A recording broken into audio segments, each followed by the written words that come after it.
Production classic. They wanna get play, we will be there. Y'all bring the ball, we will teach them. We coming for sale again. To see a block, try on their way, over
how we get it, walking through we get it, what better we know, we move, we get it, we pump it out to be there, see men, you see them, that's to move.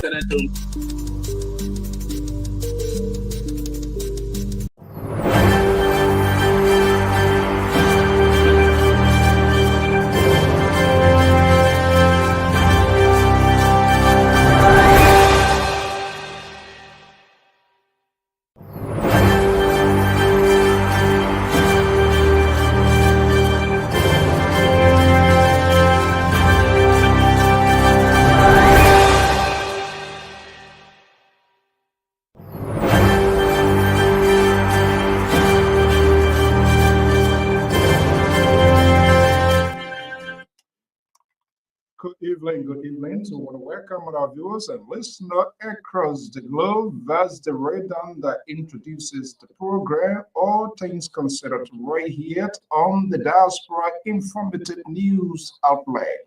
We want to welcome our viewers and listeners across the globe. Johnson, Darren, good to hopefully call your name the right way.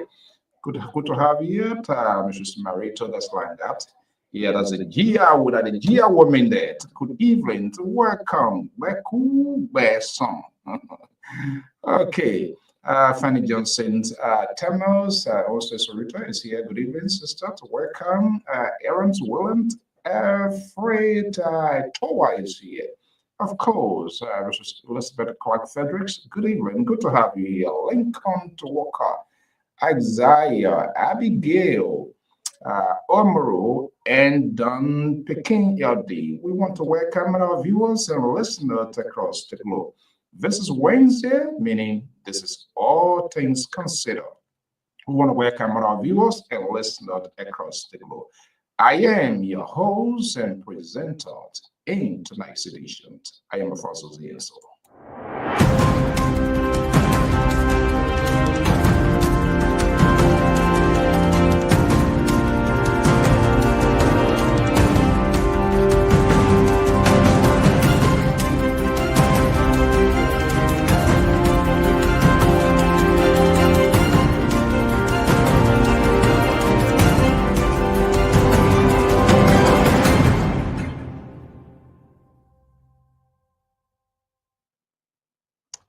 Good evening. Happy May Week Wednesday. I am your host and presenter, Afonso Zienso, right here from the New England desk of the Liberia Public Radio and Lpr-Tv. We want to welcome our viewers and listeners. If this is the first time, we say you are wholeheartedly welcome on this network. At all times, we try as much as possible to maintain civility.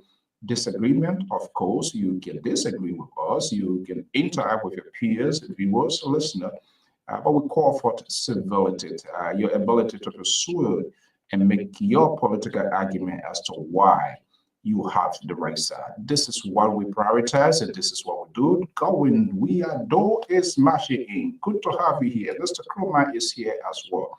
Well, you know, Wednesday, Friday, more or less, you gain a sense of redemption on this network because the Monday, the Tuesday, and what?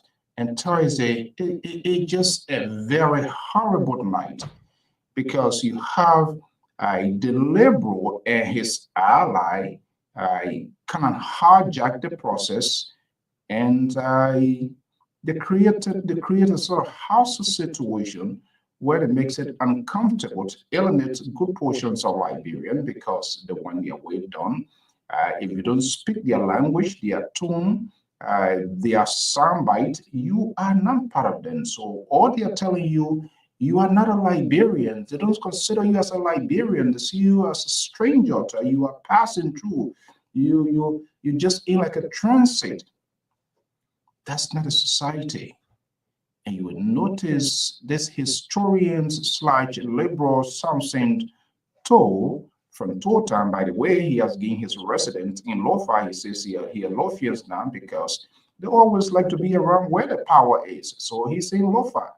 You know, after he tried all along to be with the guy from my Grand Bassa County, the late senator, it doesn't work. He's seeking political shelter now with Unity Party. So he's a Lothian. Yesterday he was a Bazolian. His citizenship with Grand Guinea is completely erased. And we accept that in good faith because after all, he's not adding anything to us. Every bad episode in Liberia, Samson told, if you are listening to him from time to time, he is like a state witness. He's always on the same. He knows everything. Very good history. So why is he always around these sort of controversial issue, but he professes and pretends not to be a participant in them? Someone needs to ask him that question. And I will ask him that question in the show face here today. I have no doubt. I'm very much apprehensive as to whether he's going to show face. But we will do it. But we need to expose this guy. He has managed to twist the head of the political reverend on this network, the Right Reverend Terry Collins, who is sometimes, I kind of wonder some of his talking point. But that's who they are. That's who they are. They're always in the ability to always throw other folks. They don't want to listen to you, whatever you say. They don't care. They look ahead. They don't look on the side to see whether there's another person crossing the street. Whatever they say is they want us to agree with them. We should not even ask them questions. That's not how today's society works.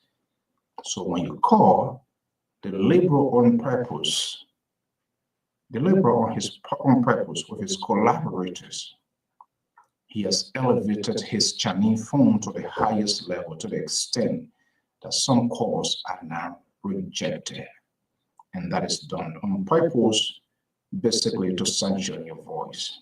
And we will, at all times, frown and speak against those ills in society, because it's about a sovereign nation that constitutes a huge demographic from different backgrounds, political backgrounds, social background, and they have to need to speak for themselves. And we will stand in that gap to do so, even when the liberal try to sanction us. We say good evening and welcome. As you know, one of the biggest events in the country is the county meeting, and it is meant to bring people together. Is one of the issues that we always have. So the county meeting is going on, and everybody cheering their county, which of course is good. We reached out to the Grand Jida Soccer Squad in a second victory. Today, we beat them hands down. 6 points now. 2 great wins in 2 major games. Moserado I want to meet something to County, Lofa County, hopefully. And let's see who be who. So the county team is doing very well. We had a brief conversation with some of the management and those who are close to the team. And so kudos to some Grenadians in diaspora that are also rallying to support the team. And with the ongoing conversation, hopefully, we will be playing host in the first segment on this coming Friday. And part of that is to see how we can rally in terms of financial support to the county team. And it's important. In the interest of fairness, if you're one of our followers, if you're from any of these counties and you are involved with the county soccer squad in the givings, let us know. We will also facilitate that process. Is that something you wishes to do? We will also do that. All we want to do is to make sure that we are involved.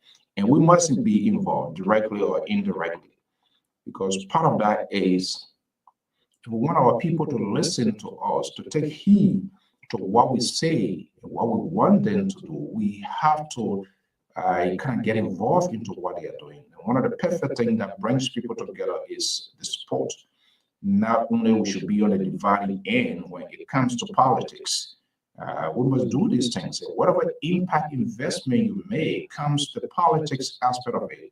Trust me, you could be potentially listened to say, oh, yes, our brothers and sisters in the diaspora, whatever, from Grenada, they're from Basel, the Sano, or whatever county they were part of, they invested, they supported our county teams, be it the football, the kickball, basketball, whatever groups that are participating.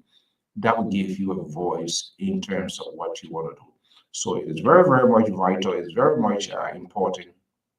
I want to encourage everybody to do that.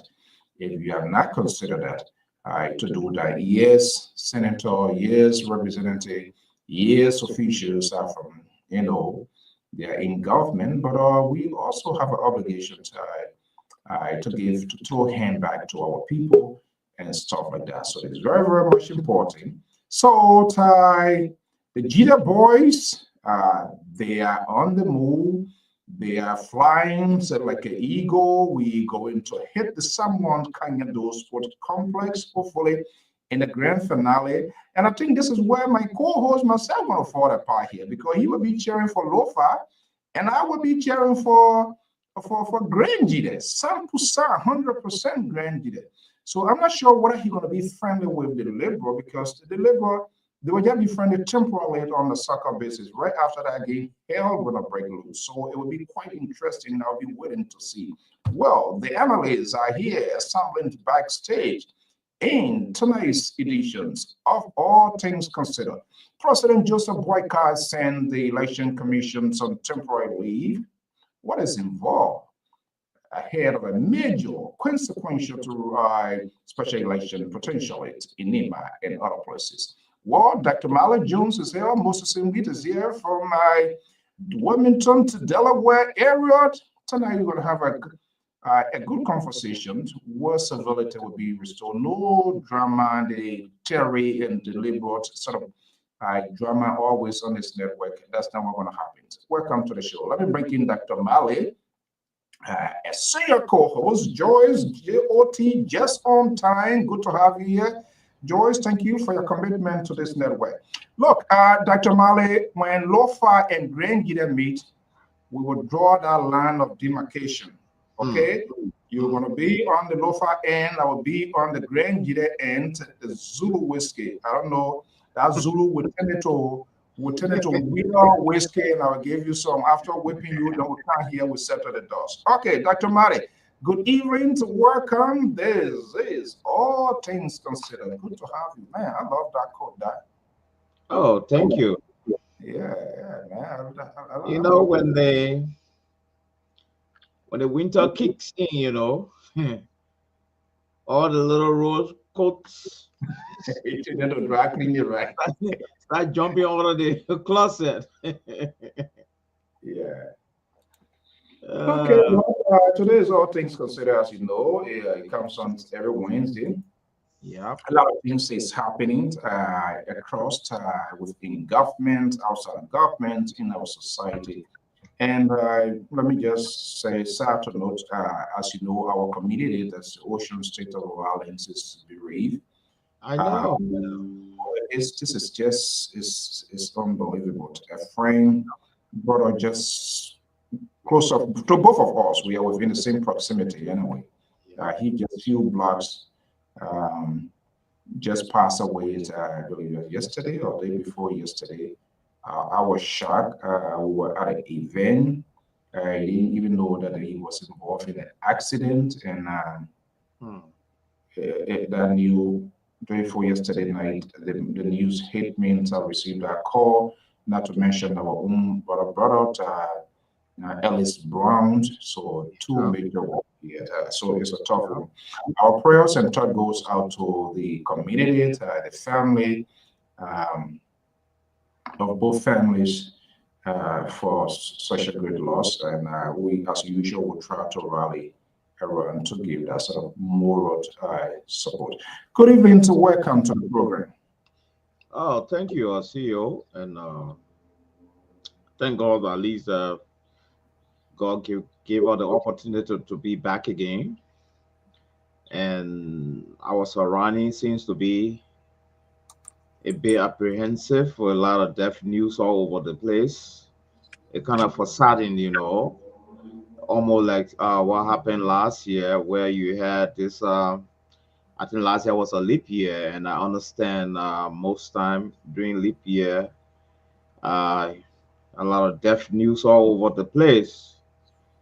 Uh, but we just want to thank God for the bereaved family. Also thank God for those of us who are still around. And it's like these are some of the things that are completely out of our own purview, out of Mhm. our own control, So as it come, we just sympathize and pray to Him, and sympathize with each other and move forward because no one knows exactly when he or she is going to die. You Yeah. see. Yeah, that's it's a book about what's up, Professor Wilton Sangawolo, right? No one knows tomorrow.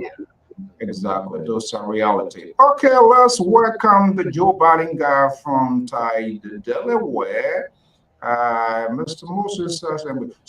We're going to start the social to recreation. I think, as far as I'm concerned, my county has done the most significant job than both of you. But until I can hear it, well, I played two games, two straight win, no draw, no babati penalty. Tabera call to order, papa, boom. The net was shaking, Zulu whiskey went on fire. So, most, good evening. Which country you cheer, my man? You get country or you from Burkina Faso? Good evening. Mr. Marley, how you doing? It's been a while. Yes, Mr. It's Simbe, been a while. it's been quite a while. Yeah. But I've the not, good news the good news that where we were hiding seems to be a very nice place because it allows us to resurface. well, that's good. Thank God for that. Yeah, Thanks for coming out of the Goro Booch or the Sunday Booch. I know. I know. But so, how you doing? Very good. The old Well, man managed us. as always, let me commend you for the work that you do, especially for, what you do for the communities and stuff like that. And I heard Mr. Malley when I came out talking about our folks that have passed on and your contribution to making that, go, to have people experience and participate in the homegoing of their loved ones is just unbelievable. You cannot put a price on that, and we just want to thank you for those opportunities provided to those families. And as we all intend to celebrate the lives that we lived in this country on this earth, it's only good that we share the homegoing of those people. So thank you for those opportunities. Thank you so Uh, much. I want to say that open first and foremost. As far as the country meet, I'm from Liberia, So I represent Okay, all but, countries. no, don't come be there. Don't come and be the all country man where it needs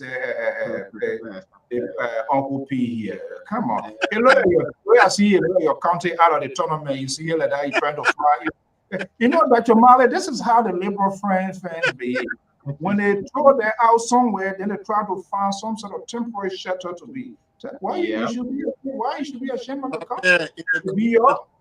In the course of the people, the struggle continues. Come on, dude. When I one know, country, when one country, other county, about county, what you I talking about? know. Oh my God. Okay, well, This is equal, my brother. This is equal opportunity, isn't it? so let me I would say that I'm not like a liberal who have a secret. Do you believe? I couldn't believe it today, Dr. Mali. I meant to call you before. Someone did call me today from inside Liberia. Someone was in the system. Yes, my God, that was a strange call. Anyways, but I don't have anything, so I pick up the phone because you don't know what sort of information will come through. Exactly. So I said, yeah. And he said, "Oh, how you doing?" I said, "Good." So all I thought was because I was doing some chat with the soccer squad, but not me, it was politics. Yeah. And Dr. Jones. So I said, "Who?" He said, Dr. Mali Jones. So I said, "Okay. Is he actually from Lofa?" So I said, "Wait a minute." I always listen to you.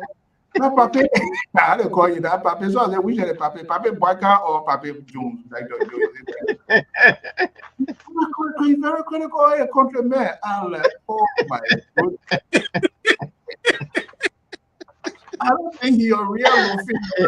Yeah, so I know. yeah. What do you mean by that? Who is real Lofi? He said, no, that me. I said, okay. I said, well, that's the beauty of our network.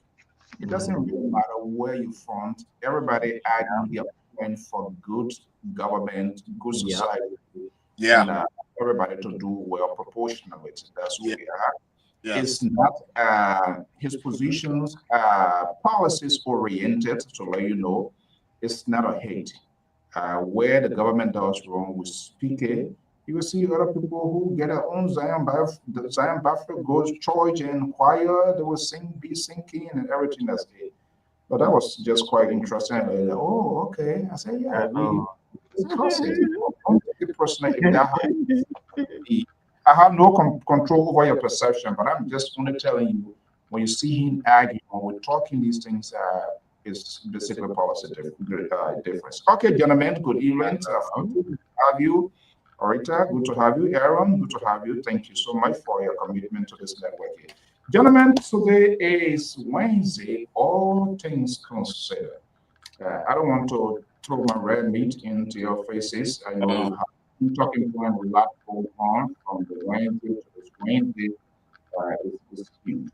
So let's start with first. I will start with Dr. Mali. Dr. Mali, oh my goodness, political revenue is here. Usually the liberal can send a revenue ahead to lay the ground where then he suffers. Okay, Mr. Ty Collins, good to have you. Welcome to the show. Yeah. Well, hi to the panel. Okay. How are you? I mean, Yeah. Mr. Moses, Yes, sir. Dr. Mali. okay. So, Sir, man of God, how are you? you know what, my Good. co-host and But Dr. Mali, what are you doing to us tonight? They're gonna speak they're here. supposed to be side by side. The two liberals, the liberal fair, let it be there so you can easily exchange your text messages and stuff like that. And okay, so look, Dr. Jones, today is Wednesday. All things considered, Wednesday to Wednesday, too much been unfolding in Liberia. Yeah. Let's look at your photo. So what is it number? What is on top on your list? Well, there are a lot of current events currently running in Liberia. But I thought to detour a little bit this evening to to talk about something that is involved with internal security, and probably our security analyst being replaced by another security analyst who may provide their lenses into what is bothering me tonight. Is the release of the clemency given to 38 inmates by His Excellency. And before then, the former president, Joe Weir, was able to release grant similar clemency to 14 inmates. So I've been doing some analysis and some consultation back home, and I'm a little bit worried getting the hardened criminal back on the street, flooding the system with these people at this time, even though it's each of the presidential rights according to Article 6, Chapter 6, Article 59 of the 1986 Constitution to grant clemency to these people. But I'm looking at the timing and the unfolding circumstances in Liberia, almost most of the hardened criminal back on the street, and looking at the fragile peace on our streets, in our community, looking at the cultural impunity still permeating our system. I'm a little bit concerned. Okay. That's a good one here, and I think it's good we have our own security analyst here. I'm going to type into it. Mr. Tobo at Tagawent Achit Zito. Good evening. Thank you so much. Thank you for your time. And of course, Mr. Morgan is in the house. Okay, Most, if you were to call you, let's jump on it. But let me just give you a chance to unveil your own talking point here before we get to Terry, and then we'll come back home to Dr. Jones' point here this evening. What are you considering? Well, my thing is in the line of security, and as we continue to see and continue to mention, and I don't think we will over mention it enough, that the state of affairs, the security of the state of that country is still fragile, and that there are things happening on a daily basis that depicts the security threat level all the time. And I can tell you, I spoke to someone in Imba who mentioned to me that additionally, when someone passes away, and these things used to happen during Egyptian time, whereas if a big person passes away, they usually bury them with someone alive to take care of them, the ritual. So over in Nima County, I didn't hear what you said. They usually do what? They used to bury them with live people, virgins and people of them in life after death, and this is biblical connotation. And today we still see that being practiced in Nimba, whereas over the past 2 weeks there's been dead body found in Nimba every day, and there's no broadcast about it, Nimba, because it's part of the.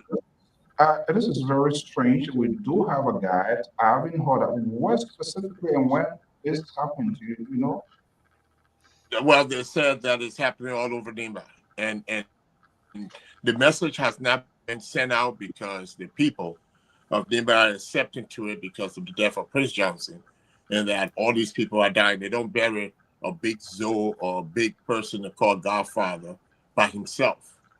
So every day until his burial, someone has to die.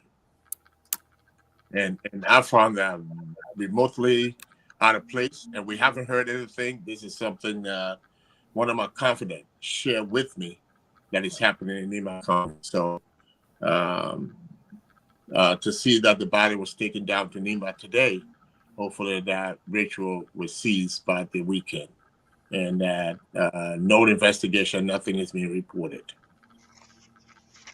Okay.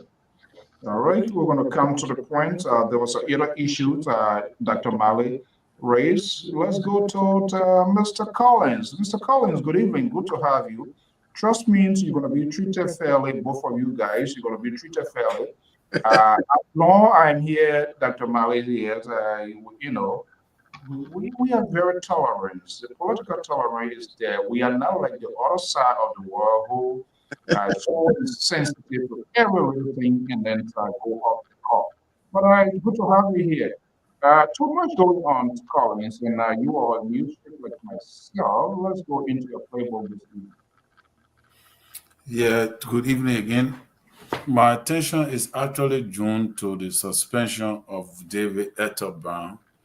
And what Mr. Moses said is concerning, but as so fortunately, I have not heard any media reporting on that particular stuff. You know, I don't know, but if that is happening, it's very scary. But David Brown Lasana suspension today indefinitely is not looking too fine because actually she had been doing some crazy stuff at the election commission, but I thought that to just give her a dismissal letter or suspension, because you know President Boga, when he suspend you like that indefinitely, it means that you need to resign because you're not coming back. Questions, they know their own man. Okay, guys, folks, what his name? Going, who was that? Goings, actually, you were asking where is the label? Well, the label is here. So, label, are you ready to be ushering? Yeah. What do you see green here like that? Plug in. All right. Thank you. That color, that shade color there, I remember Kekura Boto used to get one like that before. Kekura Boko from Lofa County.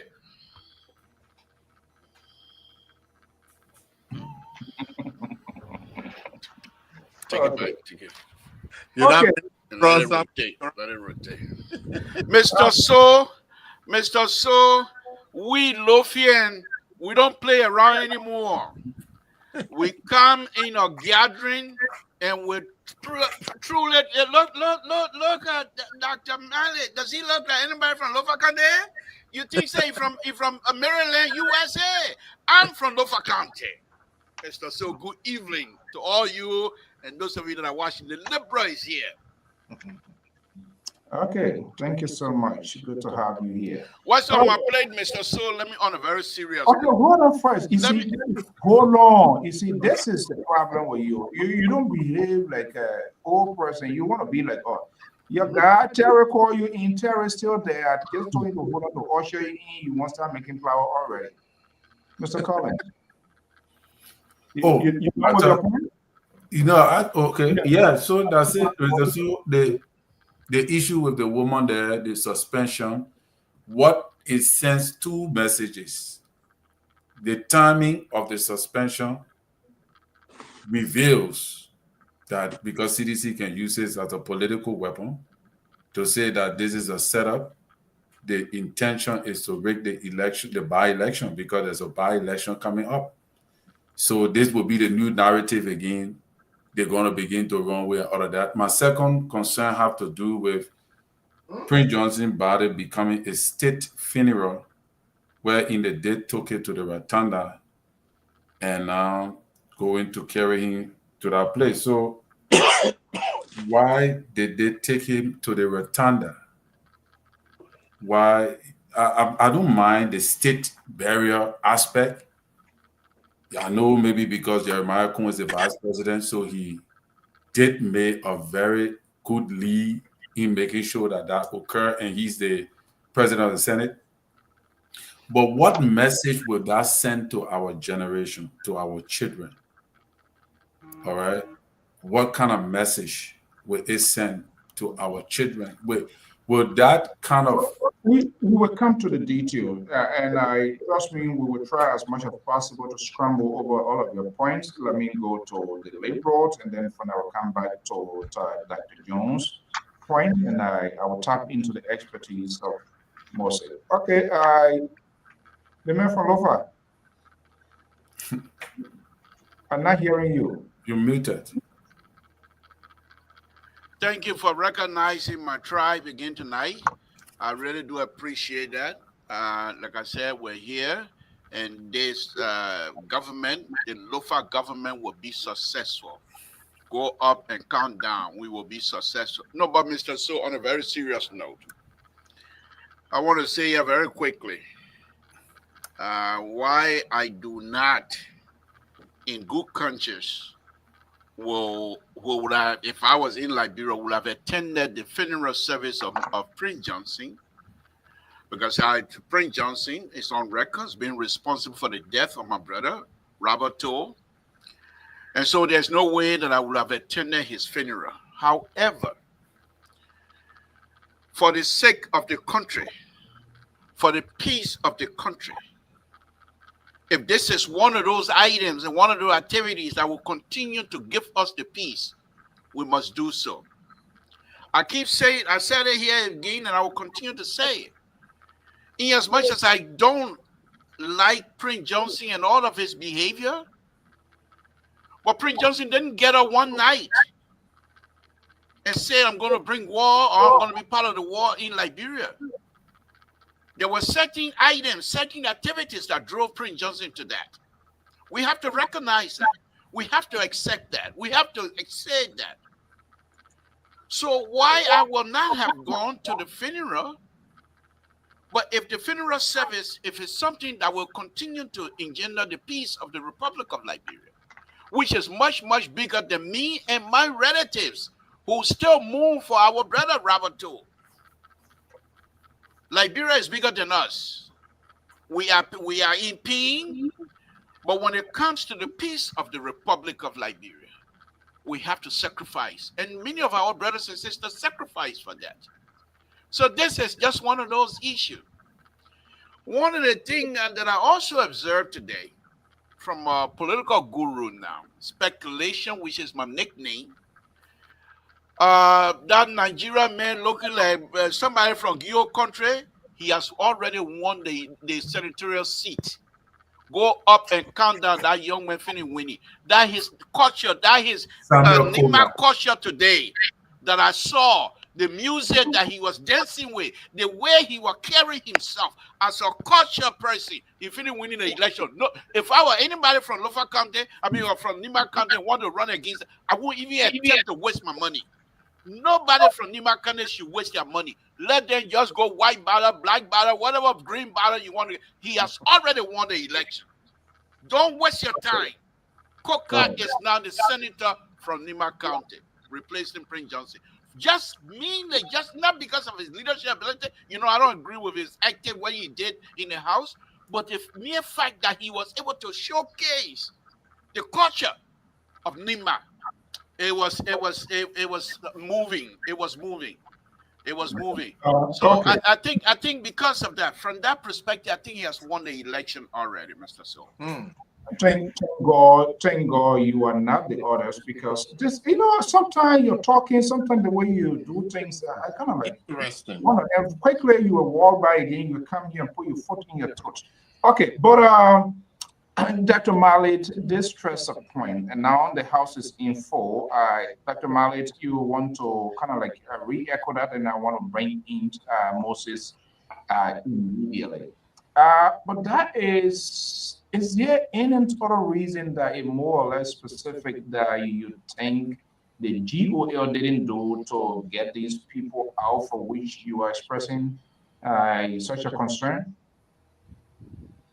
Well, let us be clear on the record that His Excellency the President-elect of the Republic of Liberia. President-elect? You're moving me from the show. President-elect? Okay. They men don't that your co-host, Mr. So, you calling your co-host president-elect, Mr. So. You now you tell me every day you are the most embarrassment on this. I think you and your co-host are the most embarrassment situation that is happening on LPR. After 1 year, you're gonna sit here and say president-elect, and you're not even gonna rebuke him, Mr. So. I feel bad for all of us here tonight. CEO, I think we need to put the platform into check. What was happening last year, we can't continue to drag it into this year. Then it would be very, very, very, very regrettable. I may have used the word president-elect. I meant His Excellency in power, and all the excellency have been coming in power. As a point of correction, they have the constitutional right, according to Chapter 6, Article 59 of the 1986 Constitution. They have the right to grant clemency to inmates behind bar, depending on their circumstances and their situation. They have that legitimate right according to the Constitution. But what I'm seeing here tonight is that this country is still fragile. We have just returned from work. The security apparatus is still broken. And you get some hardened criminal being released through the clemency procedure of His Excellency. Just before then, His Excellency, former President Weah, released 14 inmates. And when His Excellency Joseph Boakai took over, he released 38. What bothered me here is that our streets in the various towns and villages and our cities are still fragile. And leadership, in my thinking, is about common sense. While it's true that we have constitutional backing to implement and execute some of these things according to our constitution, but I think this is where common sense comes in. Oh, we have just come from civil war. The street is still flooded with a lot of hardened criminals. People don't move safely in some part of Liberia, like red light from 8 to 9 to 10 is not possible. Somewhere around Carey Street. But to summarize this thing is like we have got too many criminals, petty criminal and hardened criminal in the system. And their status ranges from so many other different type of crime. And the president, in his own judgment, backed by the Constitution, giving clemency to inmates from that background, to me, it adds to the fragility of that country. Okay, so this seems to be a kind of like controversial, and I'm going to know it's going to be a divided horse. I wouldn't be surprised the extreme wing of this network coming back and label other people of Dr. Tamale's opinion. Of course, we all have the right here, but watch and see. I'm going to pause and wait on myself. But let me bring you in here, Moses, with your background. That's the point being raised now, Dr. Malice. I just want to know quickly before you jump into this. What's that? I said that the married juice bottle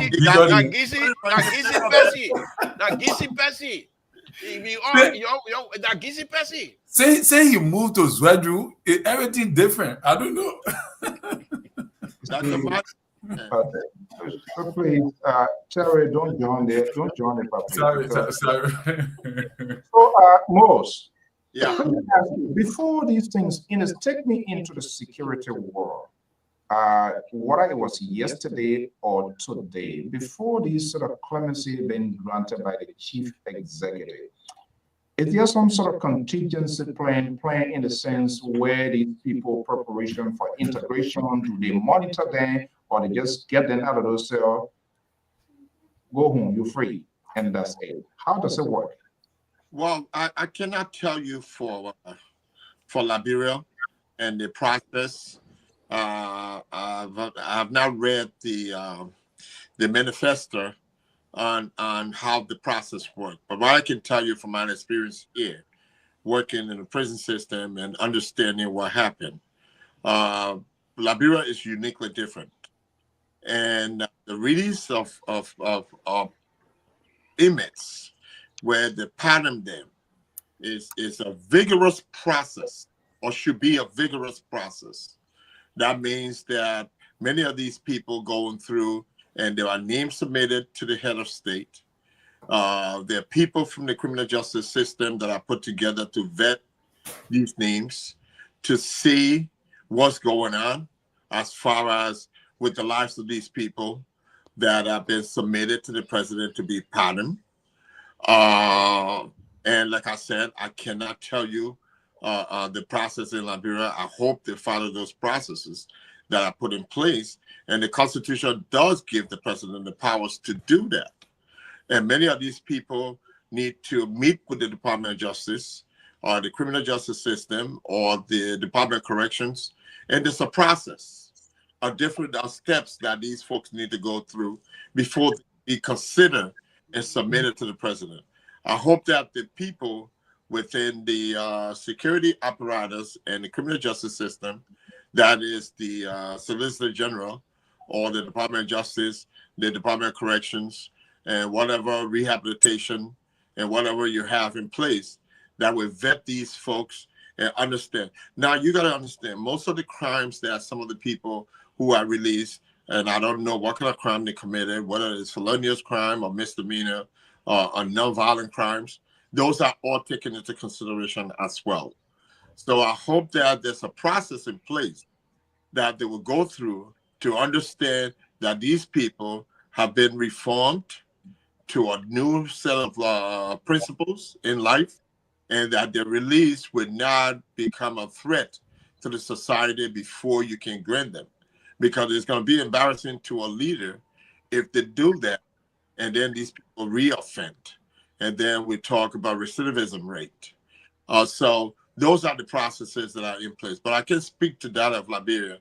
The only thing that I would look for is the name of these individuals who are granted pardon, and to see the crimes that are committed and the process that they went through to determine whether they were suitable to be reintegrated into society once again.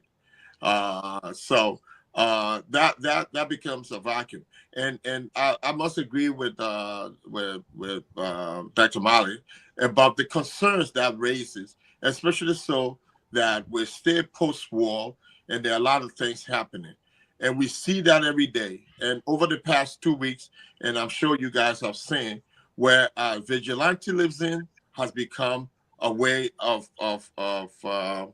retribution when it comes to people who committed crime. I've seen people being flogged to death, and we talked about the two persons who were killed the other day, and that continues around the country, and which is which is a no-no. Even the prisoners have civil rights that need to be adhered to. So from that perspective, I hope that I've given you some insight, and I think we need to, table this and study it even more, and we could do some outreach to see if there's some information on how that process works. And I can promise you, I will try to see if I can do some research and have some answer for our next broadcast. So we can bringing that up. Okay, I think that is vital because, we do not have, I'm not sure whether we have the facility and a process in place for proper integration. What are these people that become a change person, who keeping track? Are they more conciliatory of they're doing, on what basis, how the process, who go to pick who? But I say we do not know all of the details. I think Dr. Mala, thank you for that. But in the interest of fairness, we're going to spin through around in the room, and then we end it up with Dr. Mali, and then we'll pick up the next person talking point. So let me bring in Terry. Terry, we still want to spin on Dr. Mali's point, and then gradually we're going to come home to get to each. Does Mali has a point, or is say you're going to label him as another people who do not forgive?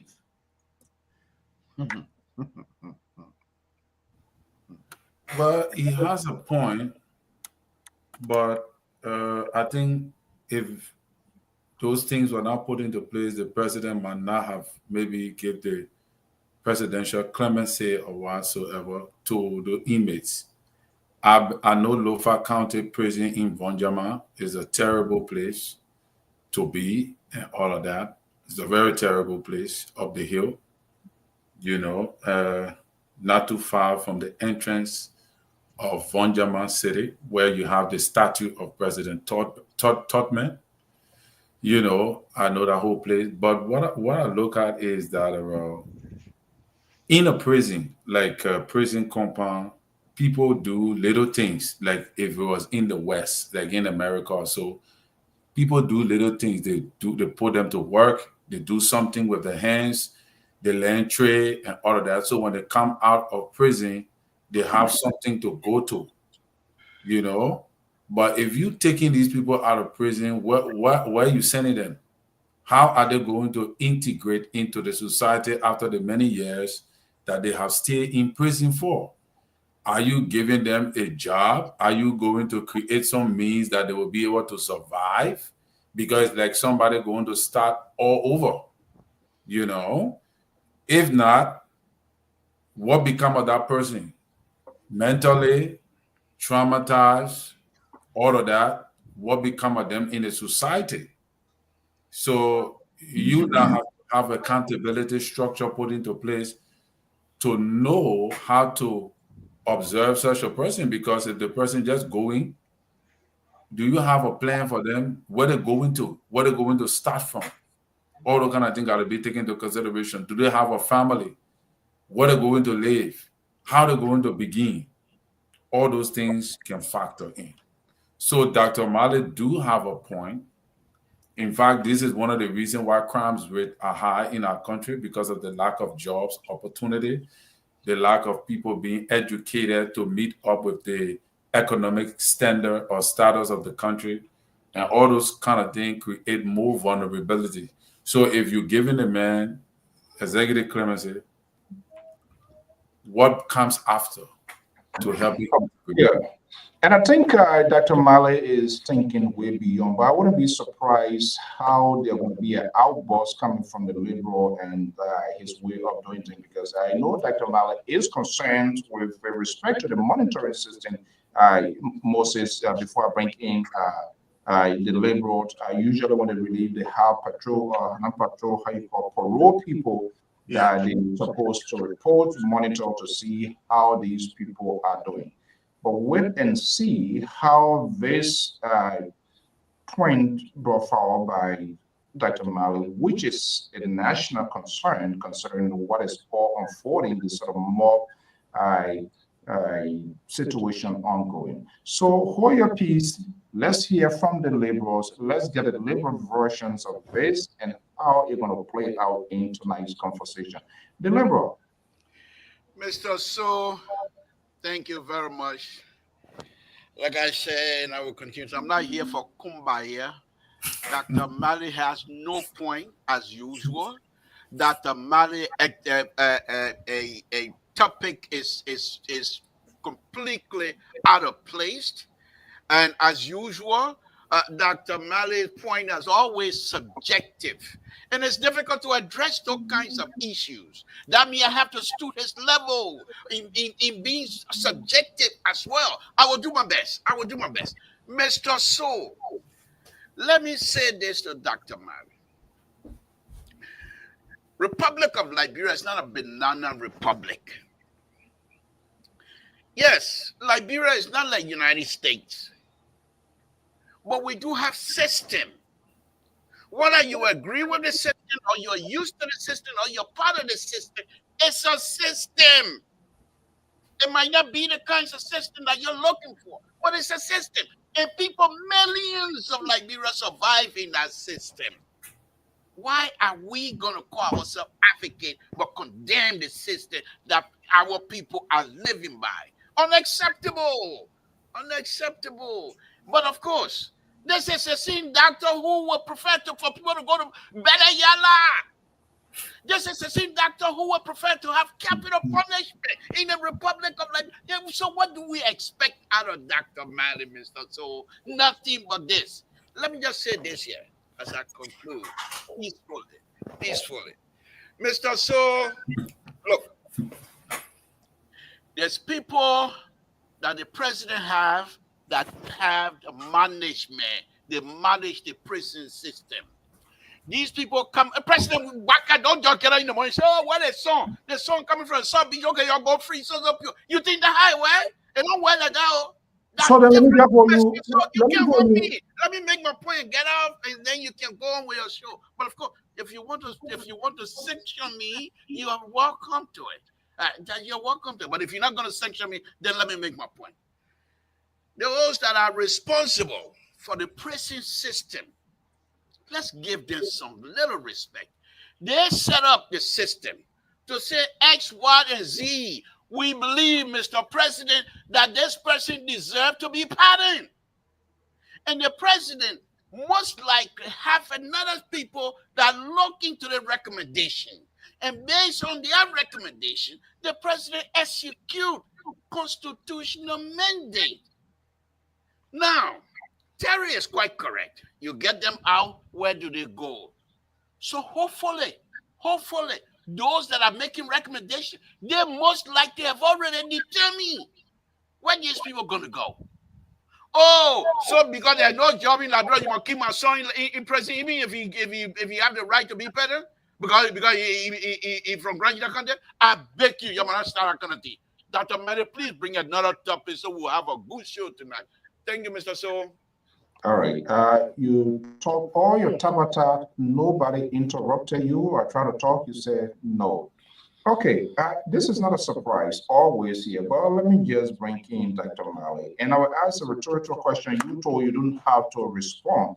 I'm trying to dig much deeper to the concerns of Dr. Mali. Oh, yes, it's the same to Joseph Boycott Correction Facility where the court send someone there at the correction facility and defy the court order. At the end of the day, we do not know where that person is. So these are all legitimate concerns. So this your high level of speculation that you always try to experiment on this network is unacceptable. But Dr. Mali, let me just bring you through here. And I want you to educate this laborers, this extreme voice on this network. The way he sees things, he look at one side and he draws conclusion and talk whatever he talks, and you think nobody can. Started dressing, you're giving something to Dr. Mali, something on your plate for you to chew on. This is unacceptable. Okay, go ahead. I just let you know. Go ahead. Yeah, this is unacceptable. I'm going to listen. My mouth is sealed. If it's not sealed, I will seal it up for you. So, Dr. Mali, you saw this guy. He has gone back to bring all conversations to picture you, to paint you to the audience as, oh, this guy, he's not a forgiving thing. He believes in capital punishment. He this and that, but he's not taking into consideration the safety to ordinary Liberian. It is the same president who is in charge of that facility. The court send people there, police send people there, and these people we've been hearing were removed overnight. So I'm not sure who was then there and now. But Dr. Mallet, I just wrap up to your point. To just argue your point before we proceed to the other conversation. Yes, I think our security analyst, Mr. Simwe, I think he has provided more substantive issues that we need to look at, especially the details surrounding these people clemency. Like, for instance, the level of crime, how long they've been there, who are they, I think that's something that the newspaper had not been able to give all details on. And as you know, we do most of our research in the newspaper because these are our newspaper and they are reliable and we look up to them at time. And the only specific I received from one of the people that I observed was most of the guys, they fall under the non-capital and non-sexual offenses, but there are other offenses. But here is my concern. Let me make it clear to the liberal that this is the president prerogative and he's is being backed by the Constitution. My concern here is the timing and looking at the security fragility in our country. That's my concern. The people are released and straight they are sent into the system. They get assimilated with normal people and they live there. And at the end of the day, my concern here is that our streets are still not safe. And upbeat on security, we're doing it in the best of our capacity. Then at the end of the day, my concern here now is that Jawad Altera just said the rehabilitation process, because everyone who goes to jail, probably there's a complaint from another person in the community. And the fear here sometimes is that when you are released, people go after these people who might have even taken that complaint for which they were even incarcerated. You see? So when the people get assimilated into the community and into our society, on our streets, it becomes a concern for me. We are not saying that the president don't have the constitutional prerogative to do this. I am talking about the timing. I think the timing is wrong. To be getting a lot of hardened criminals off jail and getting them on our street, you're not sending them to jail. They stay coming up and they become hustlers, no job. What do you think? They go back to their same old game. So my recommendation here is that the rehabilitation should even start in the prison. I think that's where it should start from. It should start in the prison. We should monitor them and even provide them vocational skills if the need arises. You see, it's not just trying to exercise presidential power according to the Constitution. No, it's common sense. It's understanding that this is a post-war country. We are just coming. Our streets are not safe. It's a timely right now to do these things. This is where I'm coming from. Okay. Brother Saul, can I give some facts? Yeah, let me just acknowledge Sisset. Sisset, good evening. Good to have you here. I guess you said it on. Yeah, go quickly, then Moses and I'll go to Sisset to introduce the talking point, and then we'll go to pleasure. For the interest of this conversation, let me just give a couple of facts. Post-war, I think someone mentioned about provision. What Dr. Mala doing in that paper cup? What your problem when the leper drinking juice here? I say it's a new design cup just arriving in the States. That Gizzy Pessy. Don't come give her any excuse here. That Gizzy Pessy. I don't understand. You Terry, when the leper drinking his the children's soda here, you don't say anything. Why you want to be in my? No, we're fine. And yes, I said that drinking in a white small little baby Chinese cup. Nobody is focusing on that. Or people are focusing on the things that just came from. It's the White House. I'm just trying to tell you where I've been lately. It's the White House. Well, it's the people they just join on you for the half the person the director of the program. You join on me. I know. So yeah, as I was saying, Liberia in its way of recovery and showing a sense of good governance in 2010, 2011 introduced for the first time a probation and parole system. So that is pretty new during the Ellen Johnson Sirleaf administration. And so we're taking these things into account. They were trying to build a system where there's some accountability and good governance when it comes to the violation of human rights within the prison system. Number two is that you cannot rehabilitate someone who live in the street forever. You need to habilitate them, because rehabilitation means you're letting them go back to how they used to be. That means they used to be a peaceful civilian. But if this person were born in the atmosphere of chaos and total anarchy, you cannot rehabilitate them going back. Rehabilitation means going back to where you used to be and put them back in that era. So we need to habilitate them. And I think all of these things need to definitely be taken into consideration. And as I said earlier, we need to do some research on how this process is put in place. And equally so, yes, because of the virtue, because you have crime doesn't mean the president cannot pardon people, which is his constitutional power. But the process for which you go through, the vetting process for which you qualify for this pardon, is what needs to be looked into. And you cannot say because crime is high, so that's the deterrent. And I heard my brother talk about Lofa County Jail. Some of the worst prisons in the world are in Shanghai, China, in Jamaica, in Mexico, and some of the prisons, when you see them, they're worse than Liberia, my brother. And having been in correction, study correction for a long time, I saw some of these places, and I could tell you, that doesn't mean that Liberian prison is a suitable place, and they're doing the best they can given what they have. And it just means that we need to improve on what we have as a prison system and be able to hold these people accountable enough. But we cannot violate people's civil rights. And I can tell you, in 2013, when I went there, I sat with the Department of Justice, there were people being held in prison, not in jail, because you go to jail when you have not been adjudicated. You go to prison and correction facility after adjudication. There were people in jail who had not been adjudicated, and therefore over 2-3 years, because they couldn't afford lawyers, they couldn't afford anyone advocating on their behalf, and they just sat there and were forgotten.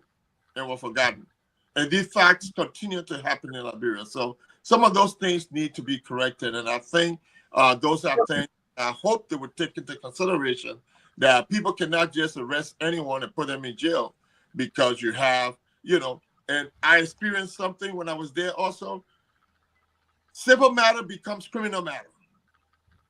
And an example of that, if Brother Saul owes me money, and I know. No, can you use your group there as an experiment? I don't want use a liberal or Terry. Okay. I would not use the liberal. I'll use Sissy. Wow, okay. You can fire. If I owe Sissy money. But everybody get before me as well. I join the show to them. So if I owe Sissy's money, if I owe Sissy money, and Sissy knows someone in authority in the police department, and he tells the person that I owe them money, that person will come and arrest me, take me to the prison, lock me up, and that's a civil matter. I'm not going. He's not going to civil. Okay. All right. Okay. Thank you so much. I'm going to stay in jail indefinitely until somebody brings up my case, and the probability that nobody brings up my case is very high. So those are the things that we found happening around 2013, and I'm sure it's still happening.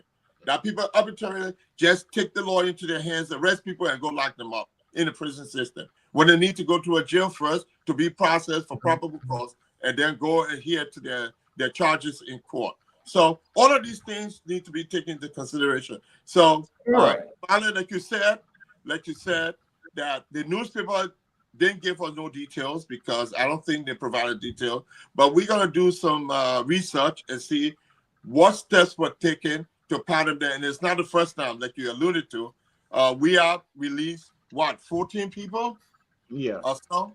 And so it's now going to be a pardon for presidents coming in. And I just wanted to thank you so much Rose, for that elaborate conversation. Let's make it succinct. We want to tap into everybody's talking point. Before I come back to Terry's point, let's welcome Sissy, Mr. Boyer. Good to have you here. What's up, man? it's good to be back. I was in Ghana. We lost. We came back, tried to buffet the speakership with my speaker. We lost. They were in the back after a few days. We try to buffet again. We lost. I try to bring a speaker chamber back. Before chamber, my man will bring him back. So anytime Jeremiah could make mistake with buffet, I speakership for him. Stop it. So it's been rough. Maybe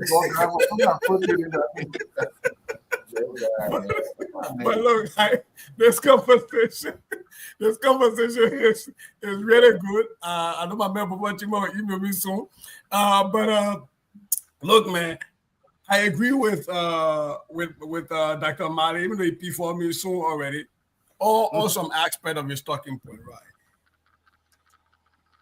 Criminal justice in Liberia, the way we house people, it has never been for rehabilitation. It has never been. We house the convicted, and sometimes people are waiting for trial. And all we're doing is housing them. The Monrovia City Prison, the AKA South Beach, that was built for about 800 capacity, now it's at 1,500, almost double its capacity. Right? There is no educational program going on there, like Dr. Mali said. Unlike, like here, for example, especially like my school district, the juvenile detention center that is in my school district, that is in the city of Minneapolis. I'm responsible to provide education to those students that are in there because it is still their rights to learn. So we still, over their curriculum and everything else and teacher training, all other pieces. But we don't have that in Liberia. Now, the only place I disagree is that, it has always been a presidential prerogative from Tauber. In fact, this president used to do it, used to use it as Christmas gift. I know I was just researching. Tauber did it. Doe did it many times. Ellen did it. In fact, Chancellor did it during his time. George Weah has done it. And so it is their prerogative, along with their ministers of justice and their team, to vet however we're going to vet that, to do that. According to the Inquirer newspaper, the 38 people that were pardoned, none of them have been convicted of capital offenses or of sexual offenses. Those are the things we're looking at. We're making sure that, so to Dr. Mali's point, that they're not putting out people in the streets that have committed heinous crimes. That was one of the pieces. Like if you had committed a capital offense, you were not being pardoned. And if you are being convicted of a sexual offense, you were not being pardoned. So there was no rapists, no molesters, no other people coming out back in the street. I don't know how you make such a thing transparent. I mean, we live in America. We shouldn't act like we live on the water. Joe Biden just pardoned his son. Before that, President Trump pardoned his campaign manager, Paul Manafort. He pardoned a lot of people who were convicted, his own friend, Roger Stone, all of these people, right? So we have to be fair to this government, right? I do, however, agree with Dr. Mali that our security condition maybe should call for us to think a little bit more critically about who we're releasing and how we're releasing people. And also think about how we house people in prison. Because if you keep somebody in the jail cell for a long time and you don't train them on how to become productive member of society, I know my brother Moses can bear me right, when they come back, they will reoffend because the person has to survive. I get back in the street and, everybody know how to use cell phone. When I went to jail, cell phone was not a thing yet. I found myself that I can't compete. I'm going to rob somebody. I'm going to go back to jail. So I think to Dr. Madi's point, our criminal justice system has to do a lot more work. And there is a need for us to be able to truly rehabilitate people when we house them. Okay. All right. What a great conversation. So deliver in his own word and just think. But we also need to understand that we don't have no juvenile prisons. So juveniles and adults are held in the same prison system. So which becomes that is another problem. That's another threat. Also, everybody mix up box all right. Yeah. Okay, so guys, let's keep it succinct. Let's go to Terry's talking point. Terry is concerned why the timing of the suspension of the chair of the election commission.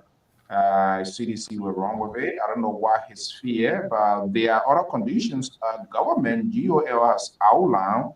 We have not heard any official statement, maybe from the suspended commissioner, as to whether there was no investigation, so whether he did not arbitrarily dismiss people, so whether she closed the office without the acquiescence of the maybe the board of commissioners of government or whatever. So Terry, lay out your case here. Are you afraid of CDC talking point, or maybe you're saying that it's an indicator that the people will say, or I don't know who will say that election will be rough, in special elections in Lima? Is that a fear or what? But I'm not. It's not a fear per se, but it's a political. It could drive a strong political point for the opposition, given the fact that the opposition already is accusing our government of, randomly removing people from tenure position when they should not do that. And I think it was the guy from the central bank that was suspended indefinitely. Also, that we argue on the same or platform concerning the approach the government took that was not precise. And given the fact that we got a major by-election coming up that could test both the position of the government and the position of the opposition as to who takes over the former 40 Hero and Nima County position, coming to suspend this lady, knowing that she's in a strategic position to hold all electoral process in the country, and knowing that she was appointed by the former president. I think the timing of a suspension is not looking good for us. And it might create a talking point politically that could go against the government if they do not have a strong counter to resist. Because you have the right to remove this lady, right? Why indefinitely suspend her when that particular right to suspend her have not been given to you? So why can't you just remove her on the basis of the findings that you claim that she was involved in, taking unilateral decision against the decision of the board? All right. So why can't you just remove her? Why do you suspend her indefinitely at a crucial time in our body politics when we are heading, when in a few more months from now, or a few more weeks from, let's say a few more months from now, we'll be heading to a major by-election in Nima County. That is a red flag. That's my position.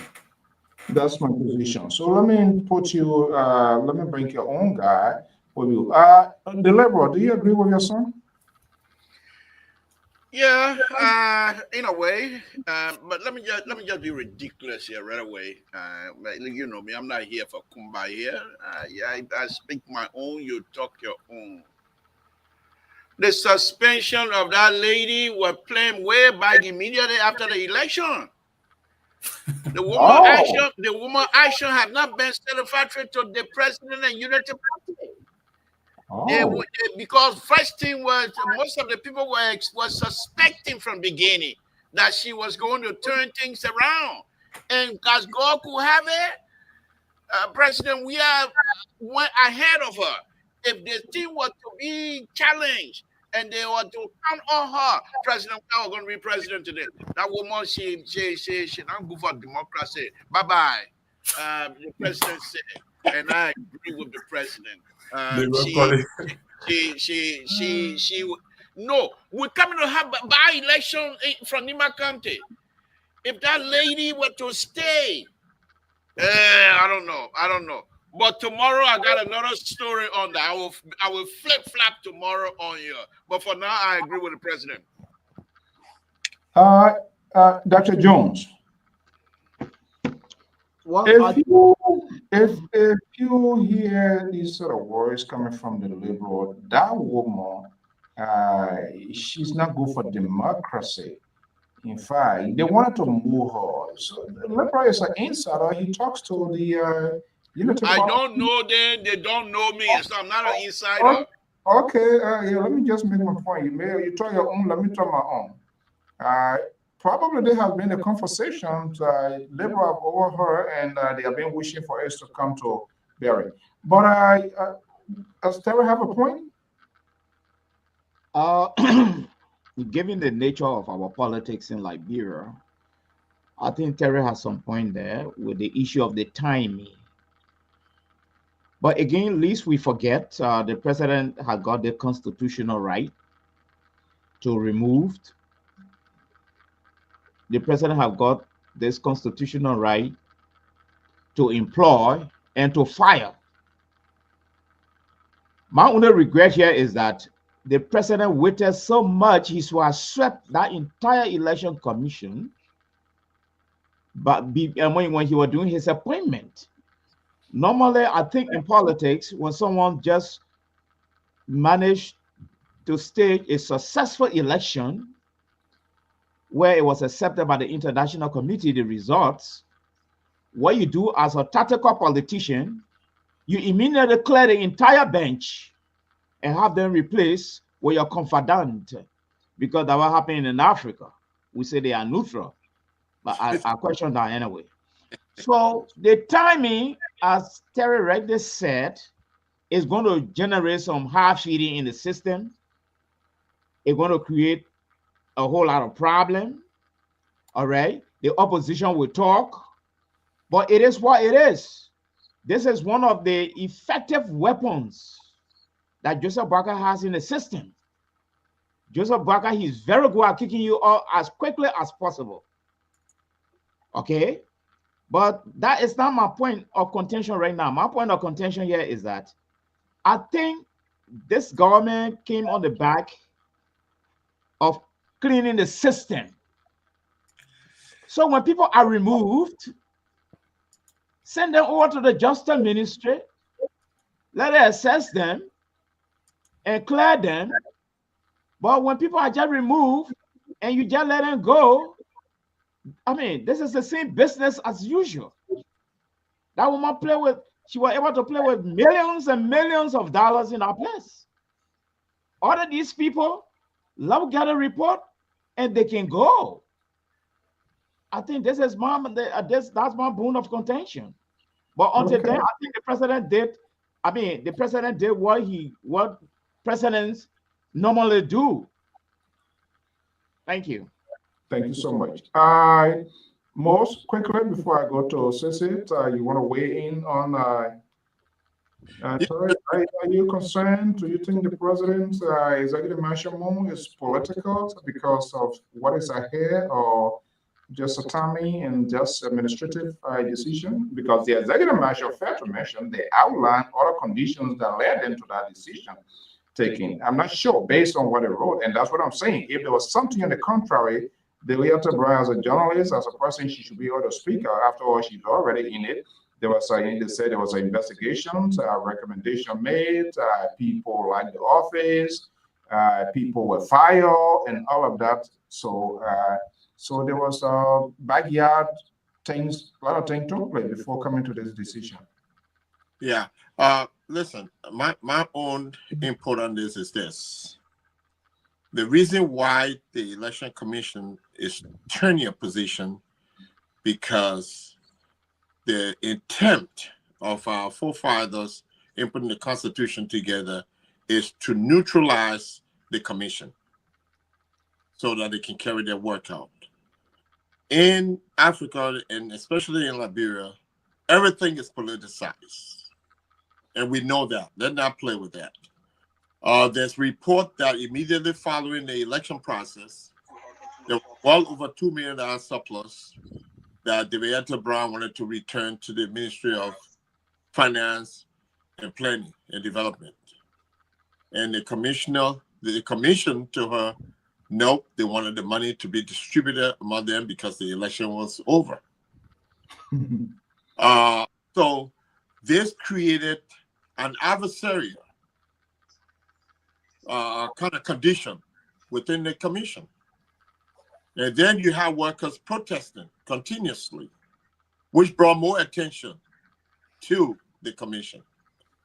And I can tell you that in Liberia, everything is politics.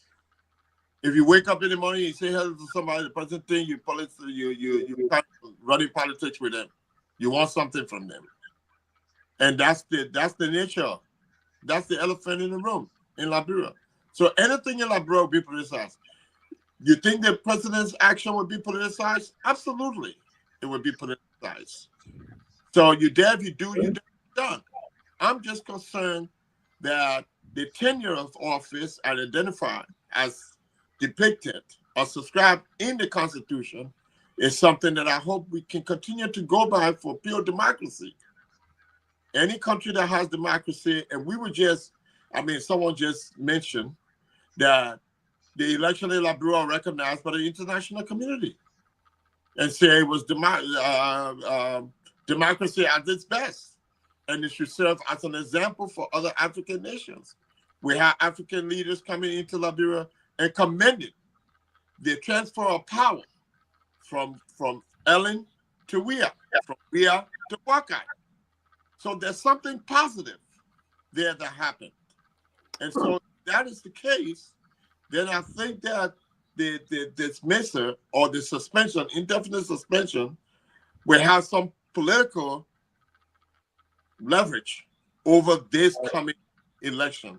And people are right to conclude or to share the sentiment that it's strategic, because this administration has already been accused of removing the speaker and setting fire in the Capitol building.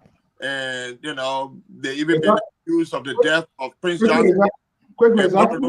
So, you know, it's political. And I think that it's going to be politicized no matter what. Okay. So until she comes out and give her news conference, and I'm not sure if she's going to do that or not do it. I hope she would. But if she stays silent, then so be it.